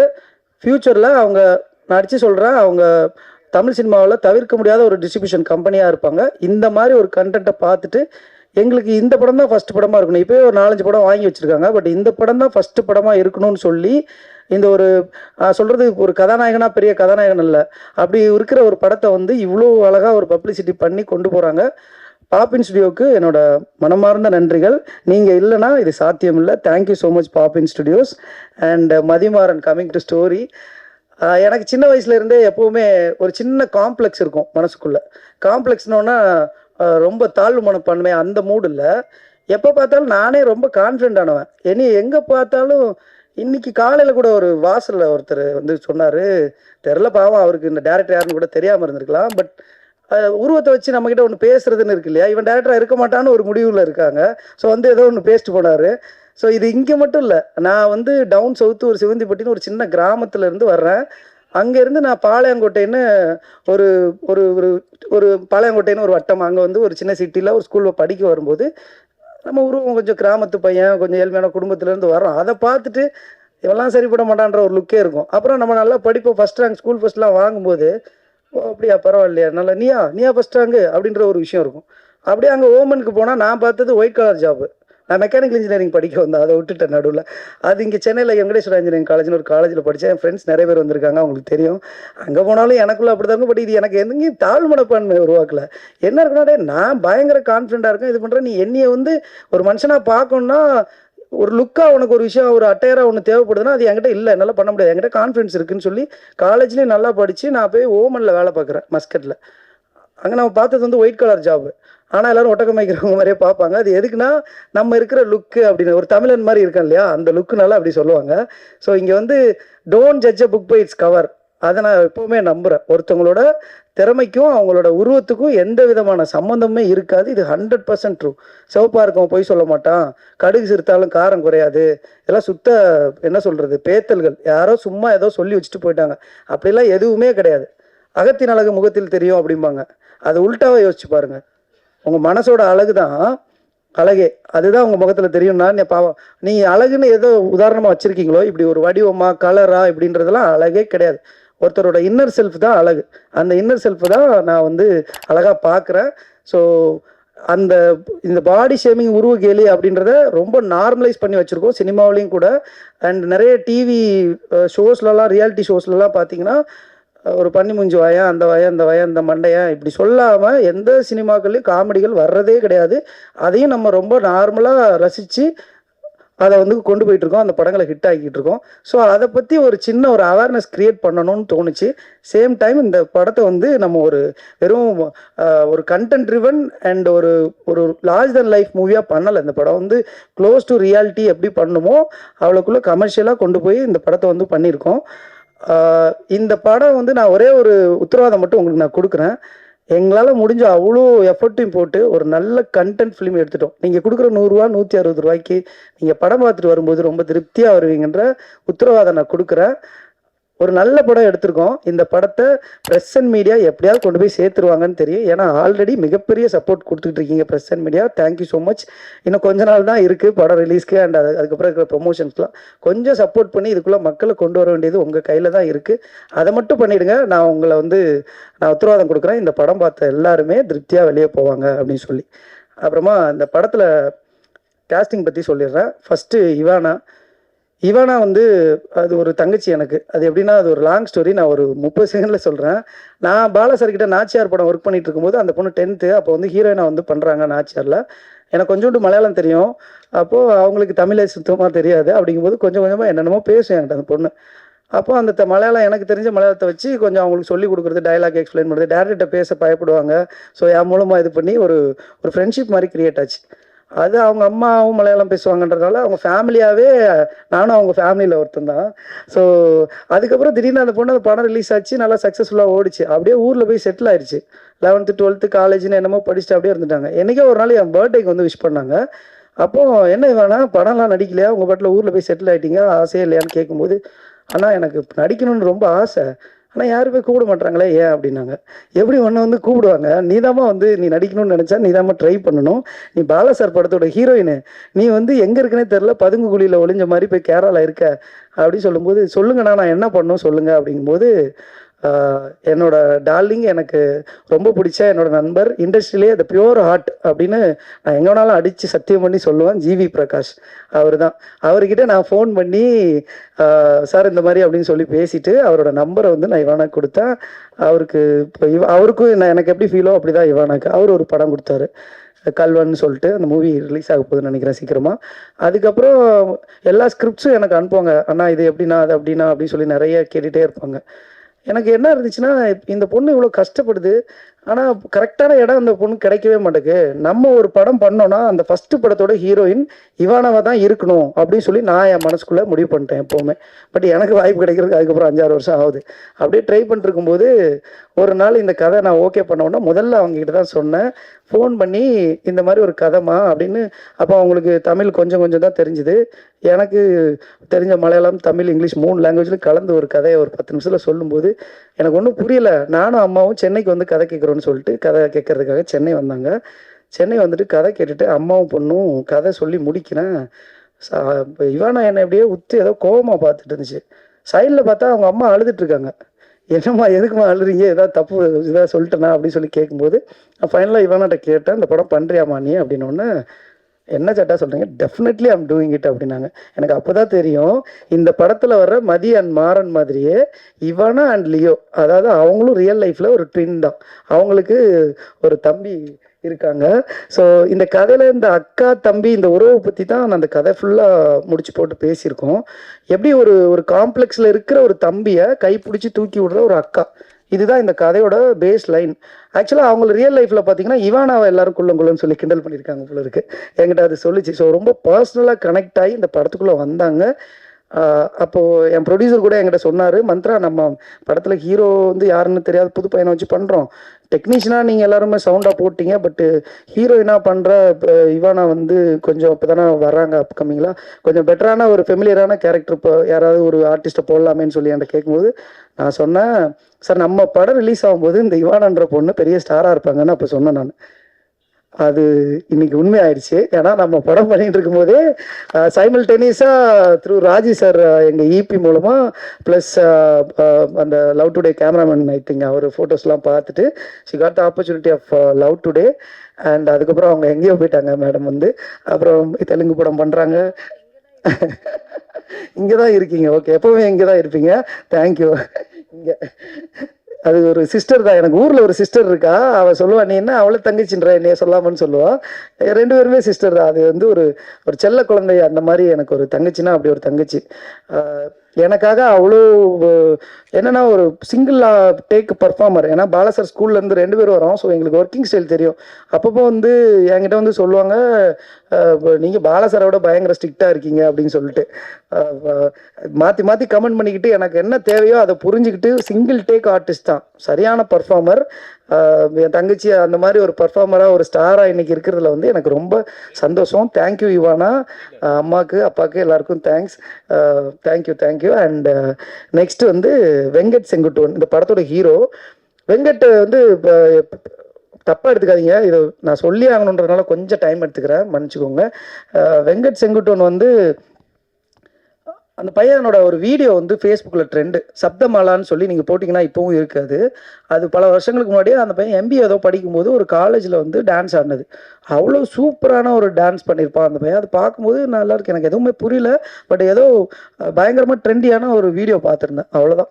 அதுக்கப்புறம் இந்த கதை கமிட் ஆனதுக்கப்புறம் எனக்கு வந்து ஒரு ஹீரோவை டுவார்ஃபாக சிஜி பண்ண வைக்கிற அளவுக்கு பட்ஜெட் இல்லை.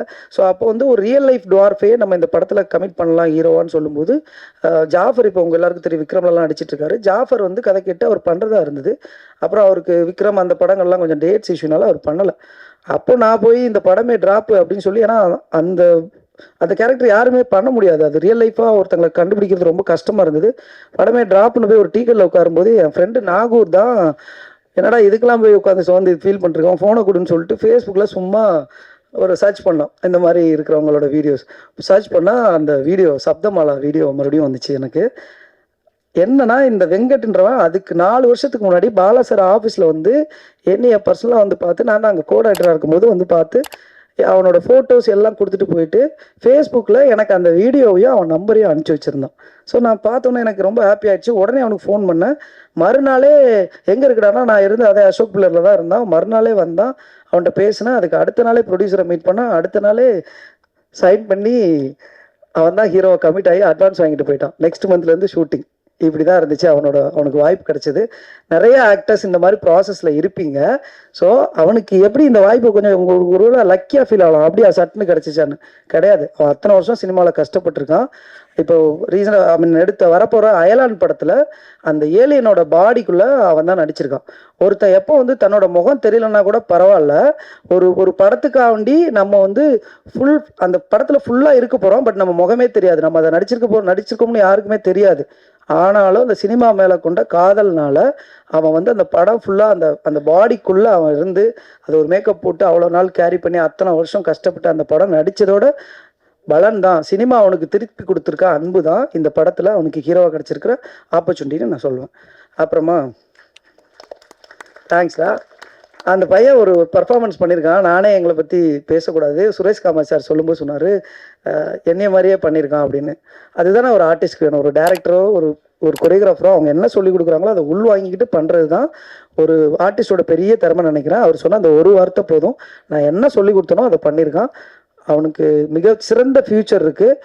அவன் தமிழ் சினிமாவில் தவிர்க்க முடியாத ஒரு ஆக்டராக வருவான் அப்படின்றத நான் அந்த இடத்துல அடித்து சொல்கிறேன். அப்புறமா எங்கள் படத்தோட ஹீரோயின் ஆராத்யா, அந்த பொண்ணுக்கு இதான் ஃபர்ஸ்ட் ஃபிலிம். ரொம்ப பேஷனேட்டடான ஒரு பொண்ணு. அவங்க நான் இந்த படத்துக்கு நிறைய ஆர்டிஸ்ட்டை கூப்பிட்டு இந்த ரோல் சொல்லும்போது ஒரு டுவார்ஃபுக்கு நான் எப்படி ஹீரோவாக பண்ணுறது அப்படின்னு தயக்கம் காட்டினாங்க நிறைய பேர். அப்படி இருக்கும்போது ஒரு கதையை மட்டும் நம்பி இந்த ரோலில் இருக்கிற வீரியத்தை புரிஞ்சுக்கிட்டு நான் பண்ணுறேன் அப்படின்னு சொல்லி இன்றைக்கி வரைக்கும் ஒரு சப்போர்ட்டிவாக இருந்துகிட்ருக்காங்க. Thank you Aaradhya, you love great future. And Sudarshan, அவர் நாளை இயக்குனரில் பெஸ்ட் ஆக்டர் அவார்டு வாங்கினவர். அவர் எனக்கு ரெகுலர் ஃப்ரெண்டு டீ கடையில். நாங்கள் எப்போவுமே டெய்லி பேசிகிட்டு இருப்போம் சினிமா தான். அப்படி பேசிகிட்டு இருக்கும்போது ரொம்ப தாகமாக பல கம்பெனிகளுக்கு அலைஞ்சு தமிழ் மட்டும் இல்லாமல் தெலுங்குலாம் போய் எங்கெங்கேயோ ட்ரை பண்ணி ஏதோ ஒன்று பண்ண ட்ரை பண்ணிகிட்டே அலைஞ்சிட்டே இருக்கிற ஒரு ஆர்டிஸ்ட்டு. சரி, ஆஸ் அ ஃப்ரெண்டாக அவனோட சரி ஓகே நம்ம இந்த கதையில் ஒரு கேரக்டர் இருக்குது, பட் அது கொஞ்சம் கம்மியாக இருக்குது. அப்போ அவனுக்கு ஏதாவது ஒன்று பண்ணணும், ஒரு ஒரு ஆக்டிங் வெறி உள்ள ஒருத்தன் அப்படிங்கும்போது அவனுக்கு ஒரு விஷயம் நான் பண்ணேன். அவன் இந்த படத்தில் ஆக்சுவலாக அவன் ஒரு ஹீரோ தான் பண்ணியிருக்கான். அந்த ரோல் அது ஒரு ஹீரோய்க்கான ஒரு ரோல். அந்த அவனோட இந்த படத்துக்கு அப்புறம் அவனை நீங்கள் ஹீரோவாக நிறைய படங்களில் பார்ப்பீங்க. வாழ்த்துக்கள் சுதர்ஷன், வாழ்த்துக்கள். உங்களுக்கு நல்ல ஃப்யூச்சர் இருக்குது. அண்டு இன்னொருத்தர், நான் யாரையாவது இந்த அவசரத்தில் விட்டுட்டேன்னா மன்னிச்சிருங்க. நான் உங்ககிட்ட பர்சனலாக பேசும்போது உங்களை பற்றி என்ன ஃபீல் பண்ணி உங்ககிட்ட சொல்லணும் அதெல்லாம் நான் பேசிட்டேன்னு நினச்சிக்கோங்க. அதுதான் உண்மை. ஏன்னா என் கண்ணு முன்னாடி அவ்வளோ பேர் இருக்கீங்க. எல்லாருமே இங்கே வந்திருக்கவங்க எல்லாருமே எனக்காக வந்திருக்கீங்க. எனக்கு தெரிஞ்சு ஒரு மேடையில் இவ்வளோ டேரக்டர்ஸ் இருக்கிறது ஒரு ஆடியோ லான்ச்சு, அது இந்த மேடையாக இருக்கும்போது எனக்காக வந்திருக்கீங்க. ஸோ யாராவது விட்டனா மன்னிச்சிருங்க. கடைசியாக நான் இந்த படத்தில் கடைசியான்னு சொல்கிறது படத்தை பற்றின கடைசி, இன்னும் கொஞ்சம் கடைசி இருக்குது. ஸோ கடைசியாக ஆர்டிஸ்டில் நான் சொல்ல வேண்டியது என்னோட நண்பர் பிரவீன். பிரவீன் எனக்கு 8-10 வருஷமாக தெரியும். பாலசார் அவரோட ஷார்ட் ஃபிலிம் பார்த்துட்டு என் கண்டென்ட்டை காப்பி அடித்து பேசிட்டு போயிட்டார். அவர் நைட்டு நான் அவர்கிட்ட தான் பர்ஃபார்ம் பண்ணி எப்படி பேசணும்னு பர்ஃபார்ம் பண்ணிட்டு இருந்தேன். எங்கேயோ ஒளிஞ்சிக்கிட்டார் அவர். நான் பேச வேண்டியதெல்லாம் அவர் பேசிட்டு போயிட்டார்.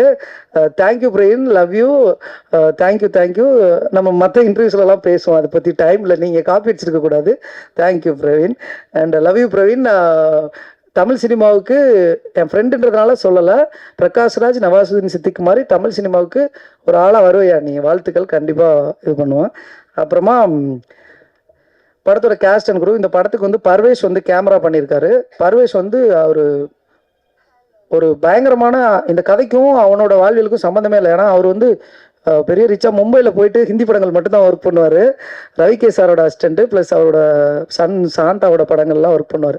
Love Ranjan movies and Kabir Singh இந்த மாதிரி படங்கள்லாம் பண்ணிவிட்டு அவன் எனக்கு அகைன் அந்த நாகூர்னு ஒரு ஃப்ரெண்ட் இருக்கான். அவன் தான் எனக்கு தெரில, அவன் லைஃப்பில் நிறைய விஷயங்களை எனக்கு சொல்லி விட்டுருவான். இந்த ஹீரோ வேணா உடனே நம்பர் கொடுப்பான், அப்புறம் யாராவது கேமரா வேணும்னா உடனே கொடுப்பான், யார் வேணாலும் கொடுப்பான். எனக்கு கல்யாணம் மட்டும்தான் அவன் பண்ணி வைக்கல, வேறு எல்லாமே பண்ணியிருக்கான். தேங்க்ஸ்டா நாகூர், எங்கேயோ ஒழிஞ்சிட்டு இருப்பான். நன்றிடா மச்சான். ஸோ அவன் தான் நாகூரோட ஃப்ரெண்டு. அவன் கேமராமேனை எனக்கு கொடுத்து அவன் பண்ணுவான்டா அப்படிங்கும்போது பண்ணும்போது ரொம்ப ஸ்டைலிஷாகவும் இருக்கும் படம். அதே நேரத்தில் வில்லேஜ் போர்ஷன்ஸ் பார்க்கும்போது நீங்கள் பார்த்துருப்பீங்க. நீங்கள் ஸ்டைலிஷான போர்ஷன் எதுவும் இன்னும் பார்க்கல, படத்தில் பார்ப்பீங்க. இது சிட்டி அண்ட் வில்லேஜ் ட்ராமா. வில்லேஜாகவும் சிட்டியாகவும் ரொம்ப அழகாக காட்டியிருக்கேன் மச்சான். ஒரே ஒரு செகண்ட் எனக்காக மேடையில் வந்துட்டு போ, சேர்லன்றனால ரொம்ப நேரம் கீழே உட்காந்துருக்கேன். தேங்க்யூ பர்வேஷ். தேங்க்யூ. அவனும் ஒரு தமிழ் சினிமாவில் தவிர்க்க முடியாத ஒரு கேமராமேனாக வருவான். அதுக்கப்புறம் எடிட்டர் சதீஷ் சூர்யா சார், அவர் பாலா சார் படங்கள் பண்ண எடிட்டர், ப்ளஸ் வந்து சூர்ரை போற்று, இறுதி சுற்று, இந்த மாதிரியான படங்கள்லாம் பண்ண எடிட்டர். நான் வளரணும்னு நினைக்கிற ஒரு நண்பர், அவர் எனக்காக இந்த படம் பண்ணி கொடுத்துருக்காரு. Thank you Sathish Surya sir. எங்கேயோ ஃப்ளைட்டில் மாட்டிக்கிட்டாரு, அதனால் அவர் வரல ஃபங்க்ஷனுக்கு. அண்ட் ஆர்ட் டைரக்டர் மாயப்பாண்டி அண்ணன், எங்கள் அண்ணன் தான் அவர். தம்பி எப்படியாவது ஜெயிக்கணும்னு சொல்லிட்டு எனக்காக, நான் கொடுத்த பட்ஜெட்டில் எனக்காக ஒரு ஒர்க் பண்ணி கொடுத்துருக்காங்க. ஸோ ஆல்மோஸ்ட் என்னோடய டெக்னீஷியன் வேறு யாராவது விட்டு தான் மன்னிச்சுக்கோங்க. நெக்ஸ்ட்டு வந்து நான் வந்து ஒரு ஆடுகளம் நரேன் சார் ஒரு ரோல் பண்ணியிருக்காங்க. Thank you so much Naren sir. உங்கள் ரோல் வந்து ரொம்ப இம்பார்ட்டண்ட் இந்த படத்தில். அண்டு எம்எஸ் பாஸ்கர் சார், அவர் எங்கள் அப்பா, அவ்வளோதான், ஒரே வார்த்தை, அவரை பற்றி எல்லோரும் புகழ்வாங்க. இந்த படத்தில் அவர், நானும் அவரும் சேர்ந்து ஒரு மேஜிக் ஒன்று இருக்குது. அவரோட அந்த ஒரு சீன் போதும் என்னோட படத்தை காப்பாற்றிடுன்ற நம்பிக்கை இருக்குது. Thank you Bhaskar sir. And cameraman, editor எல்லாரும் சொல்லிட்டேன், சுதர்ஷன். அண்ட் ஃபைனலாக இந்த விழாவோட நாயகன், அவரை பற்றி எங்கேயும் சரி கம்மியாக தான் பேசுவாங்க, இந்த விழாலையும் கம்மியாக தான் பேசியிருக்காங்க. அது என்னன்னு தெரியல. ஆமாம், என்னன்னா எனக்கு இந்த படத்தில் நிகழ்ந்த மிகப்பெரிய மேஜிக் வந்து கார்த்திக் ராஜா அப்படின்னா அவர் ஒழுங்காக வேலை பார்க்க மாட்டார். அவருக்கு கொஞ்சம் ஈகோ இருக்குது, யாரையும் வந்து இது பண்ண மாட்டார். அவர்கிட்ட என் போகிற நல்லா பண்ண மாட்டார். இப்போ தயவு செஞ்சு வேறு யார்ட்டையாவது புதுசாக கொஞ்சம் பழையான ஆள், சுற்றி இப்படி தான் அவரை பற்றி. இப்போ நீங்கள் வெளியே போய் கேட்டாலும் நிறைய பேரோட ஒப்பீனியன் அப்படி தான் இருக்குது. அது ஏன்னு தெரியல. மீட் பண்ணுற வரைக்கும் எனக்கும் அப்படி தான் இருந்துச்சு. நான் வந்து சின்ன வயசுலேருந்தே அவரோட ஃபேன். நான் எதுக்கு ஃபேன்னா, அவரோட சவுண்டிங் வந்து எனக்கு ரொம்ப பிடிக்கும். அவர் வந்து உல்லாசம் படத்தில் அந்த சவுண்ட் மிக்ஸ் என்ன அழகாக இருக்கும். அதே மாதிரி டும் டும் டும், அப்புறம் காதலா காசு மேலே காசு வந்து உங்களுக்கு நிறைய சாங்ஸ்லாம் இவர் தான் பண்ணாரான்னு தெரியாது. ப்ளஸ் ராஜா சார் கூடயே இருந்து நிறைய ஒர்க்ஸ்லாம் பண்ண ஒரு மியூசிக் டைரக்டர். ஸோ அவரோட ஒர்க்ஸ் வந்து எனக்கு பர்சனலாக பிடிக்கும். ஸோ நான் வந்து இவங்களாம் என்னை பயங்காட்டினாங்க, இவர்கிட்ட போகாதன்னு தான் எல்லாருமே சொன்னாங்க. அப்போ நான் என் ப்ரொடியூசர்கிட்ட சொன்னேன், சார் எனக்கு இவர் வேணும். அப்படிங்கும்போது உங்களுக்கு பிடிச்சதை பண்ணுங்க மந்த்ரான்னு எப்போதும் சொல்கிற மாதிரி என்னை கூட்டிகிட்டு போனார். நான் போய் இப்போ கார்த்திக் ராஜா சாரை பார்த்து ஒரு ஸ்டுடியோவில் ஏதோ ரெக்கார்டிங் இருந்தார், ஹிந்தி படமோ ஏதோ பேக்ரவுண்ட் பண்ணிருந்தார். நான் போயிட்டு, சார் நான் ஒரு டேரக்டர் இந்த மாதிரி ஒரு படம் வந்து கதை சொல்லணும்னு சொன்னேன். சொல்லுங்கன்னாரு. 10 நிமிஷம் சொன்னேன், நல்லா இருக்கு, பட் வந்து என்ன மாதிரி சாங்ஸ் வேணும், 10 நிமிஷம் தான் கதை சொல்கிறீங்க அப்படின்னாரு. நான் ஒரு கையில் ஹார்ட் டிஸ்க் கொடுத்தேன். ஏன் அப்படின்னா, நான் படம் முடிச்சுட்டு தான் இந்த படத்துக்கு மியூசிக் டைரக்டர்கிட்டே போனேன். படத்தில் 5 சாங்ஸ் இருக்குது. 5 சாங்ஸுமே நான் இளையராஜா சாரோட சாங் போட்டு ஷூட் பண்ணி எடிட் பண்ணி அப்படியே படமாக கொடுத்தேன். அப்போ அவர் ஒன்று சொன்னார், அவர் கொஞ்சம் பயந்தாருன்னு நினைக்கிறேன். யாரா இவன் வித்தியாசமாக வந்து பேசிகிட்டு இருக்கான்னு நினச்சாருன்னு நினைக்கிறேன்.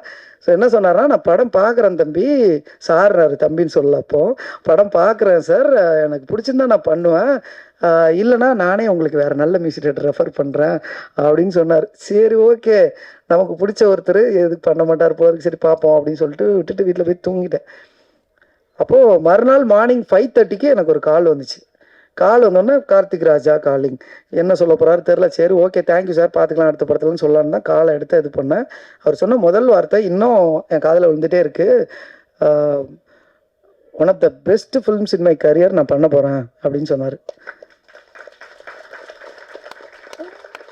என்ன சார் சொல்கிறீங்க, ஏதாவது என்ன பாராட்டணும்னு சொல்கிறீங்களா சார் அப்படின்னா, இல்லைங்க, நான் வந்து நிறைய படங்கள் வேணான்னு சொல்லிடுவேன், இல்லைனா ரொம்ப கஷ்டப்படுற ப்ரொடியூசர்ஸ்க்கு பட்ஜெட்டே இல்லாமல் சின்ன சின்ன படங்கள் மட்டும் அப்பப்போ பண்ணுவேன், அதை அந்த ஃப்ரெண்ட்ஷிப்காக பண்ணுவேனே ஒழிய எனக்கு படங்கள் பண்ணுற இன்ட்ரெஸ்ட்டே போயிடுச்சு. ஒரு பக்காவான படத்தில் ஒரு கம்பேக்காக வரணும் மறுபடியும் தமிழ் சினிமாலன்னு சொல்லி இருந்தேன். இந்த படம் என்னை அந்த இடத்துக்கு கூட்டிகிட்டு போகும்னு நான் நம்புகிறேன். என்னால் இந்த படத்துக்கு நீங்கள் சொல்ல விரும்புகிற இந்த கருத்தை என்னால் என்ன முடியுமோ சொல்லி இந்த படத்தை நான் ஜெயிக்க வைக்கிறேன்னு சொன்னார். தேங்க்யூ ஸோ மச் சார், சொன்னதை செஞ்சுருக்கீங்க. அண்டு 5 பாட்டு நான் எடிட் பண்ணிட்டேன். அந்த 5 பாட்டுக்குமே எப்படி பேக்ரவுண்ட் ஸ்கோர் போட வேணா, திரும்ப எடிட்லாம் போகல, ரீஎடிட்லாம் போகல, ஒரு அந்த 5 சாங்குக்குமே அப்படி பர்ஃபெக்டாக ஒரு வெட் அமைச்சு அது அந்த பாட்டு வந்து எப்படி இருக்குன்னா, இப்போ நீங்கள் பார்த்தீங்க இந்த பாட்டு வந்து இவங்க பாட்டு ரெக்கார்ட் பண்ணிட்டு தான் ஷூட் பண்ணியிருப்பாங்கன்ற மாதிரி இருக்கும், பட் அது அப்படியே உல்ட்டாவாக பண்ணது. Thank you so much Karthik Raja sir. And இந்த மாதிரி இந்த 5 சாங்குமே இப்படி ரிவர்ஸில் பண்ணும்போது அதில் எழுதுறது ரொம்ப முக்கியம். ஸோ எங்கள் அண்ணன் இவரை பாராட்டணும்னு எனக்கு இப்போ தேவையில்லை. ஏன்னா அவருக்கு தெரியும் அன்பு ரொம்ப, இது ஒரு மாதிரியான ஒரு காதல். எங்கள் அண்ணன் ஞானகரவேல் இந்த படத்தில் 4 பாட்டு எழுதியிருக்காரு. அண்ணனை பற்றி நான் காலம் ஃபுல்லாக பேசிகிட்டே இருக்க போகிறேன். ஸோ அதனால் இந்த மேடையில் டைம் கம்மியாக இருக்கிறதுனால அண்ணன்ற வார்த்தையே போதும் எனக்கு. அண்ணன் தேங்க்யூண்ணா. உங்களோட ரொம்ப அண்டர்ரேட்டட் ஒரு கவிஞர் நீங்கள். முன்னணியில் எப்போவும் இருந்திருக்கணும். லேட்டில் நம்ம வந்துடலாம் பெருசாக. தேங்க்யூ ஞானகரவேல் அண்ணா. அப்புறம் பாலா சீதாராமன் அவர்கள் வந்து பூலோகமேனு ஒரு நல்ல சாங் ஒன்று எழுதி கொடுத்தாரு.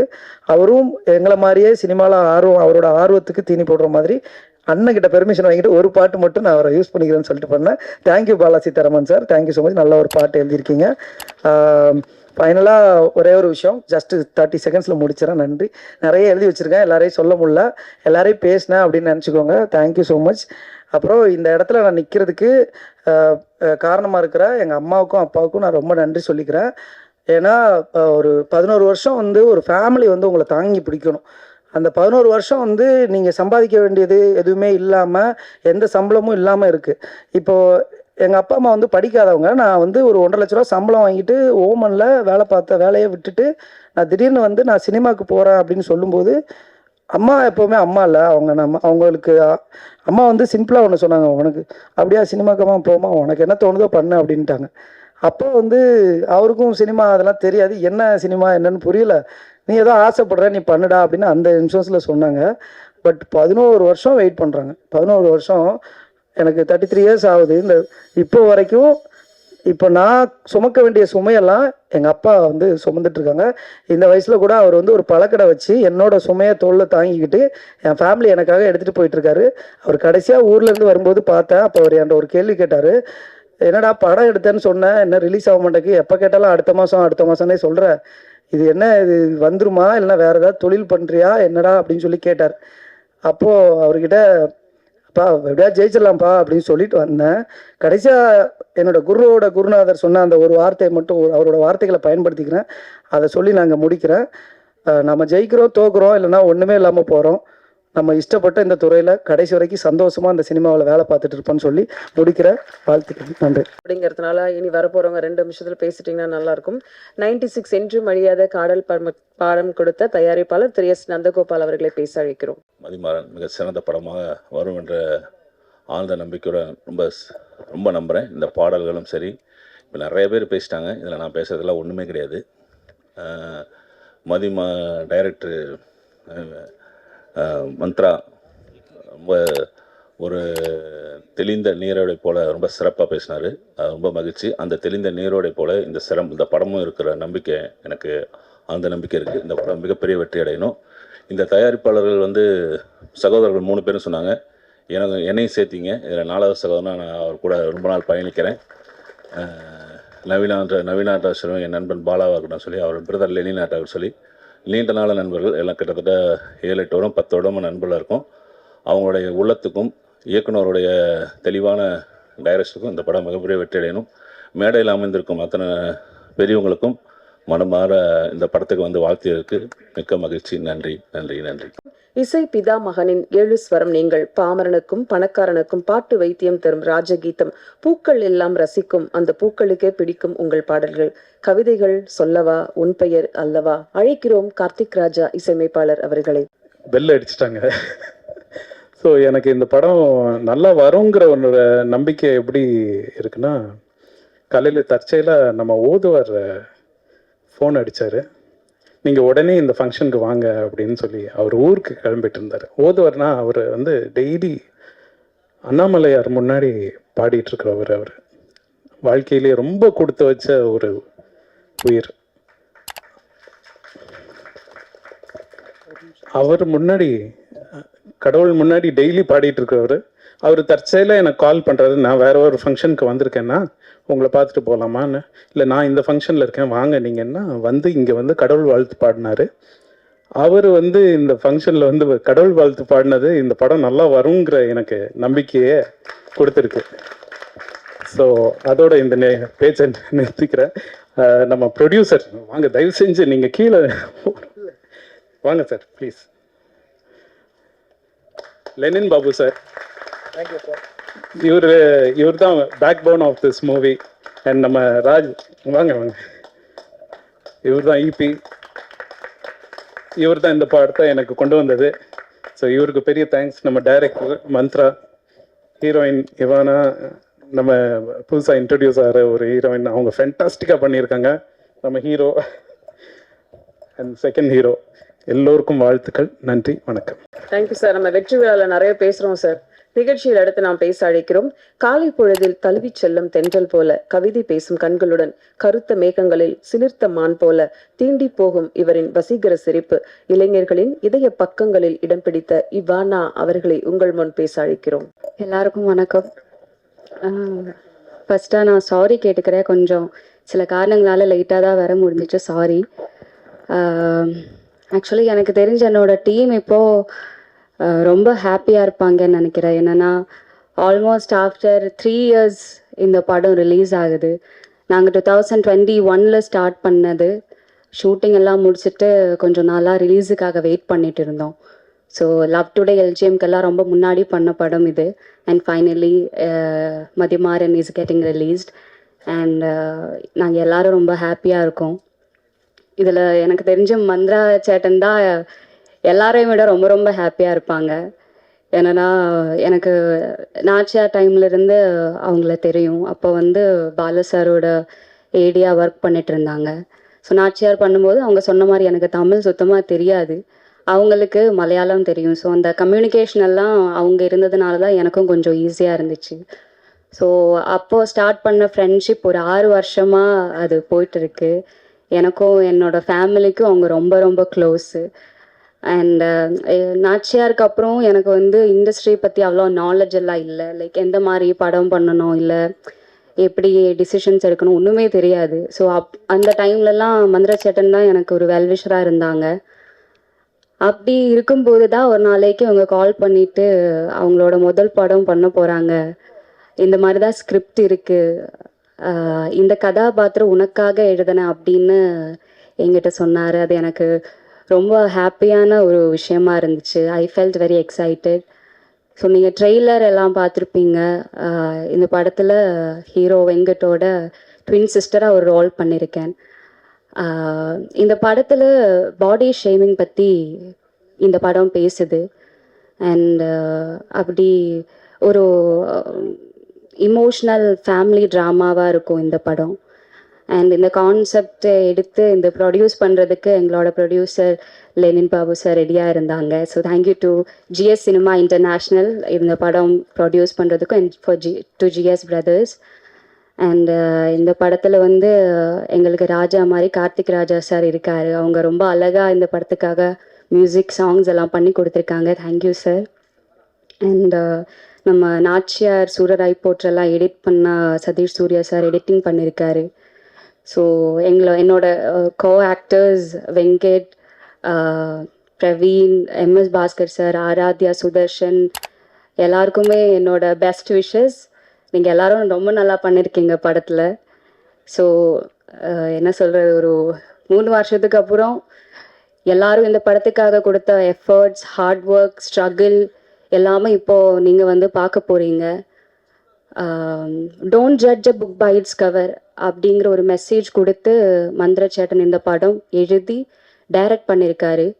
ஸோ நீங்கள் எல்லாரும் பார்த்துட்டு அந்த மெசேஜை பாசிட்டிவாகவும் சீரியஸாகவும் எடுத்துப்பீங்கன்னு நான் நம்புகிறேன். அண்ட் இங்கே வந்திருக்கிற எல்லாருக்கும் என்னோட ஒரு பெரிய நன்றி. Thank you so much. அடுத்து நாம் பேச அழைக்கிறோம். திறமைகள் பல இருந்தும் தீண்டும் உருவக்கேலி, காற்றில் பறக்கும் சுதந்திரமின்றி பதுங்கி ஒதுங்கும் பருவ வயது, இந்த உயரமே தமிழ் சினிமாவில் அயலான் கொண்டு போகும் அடுத்த இடம்.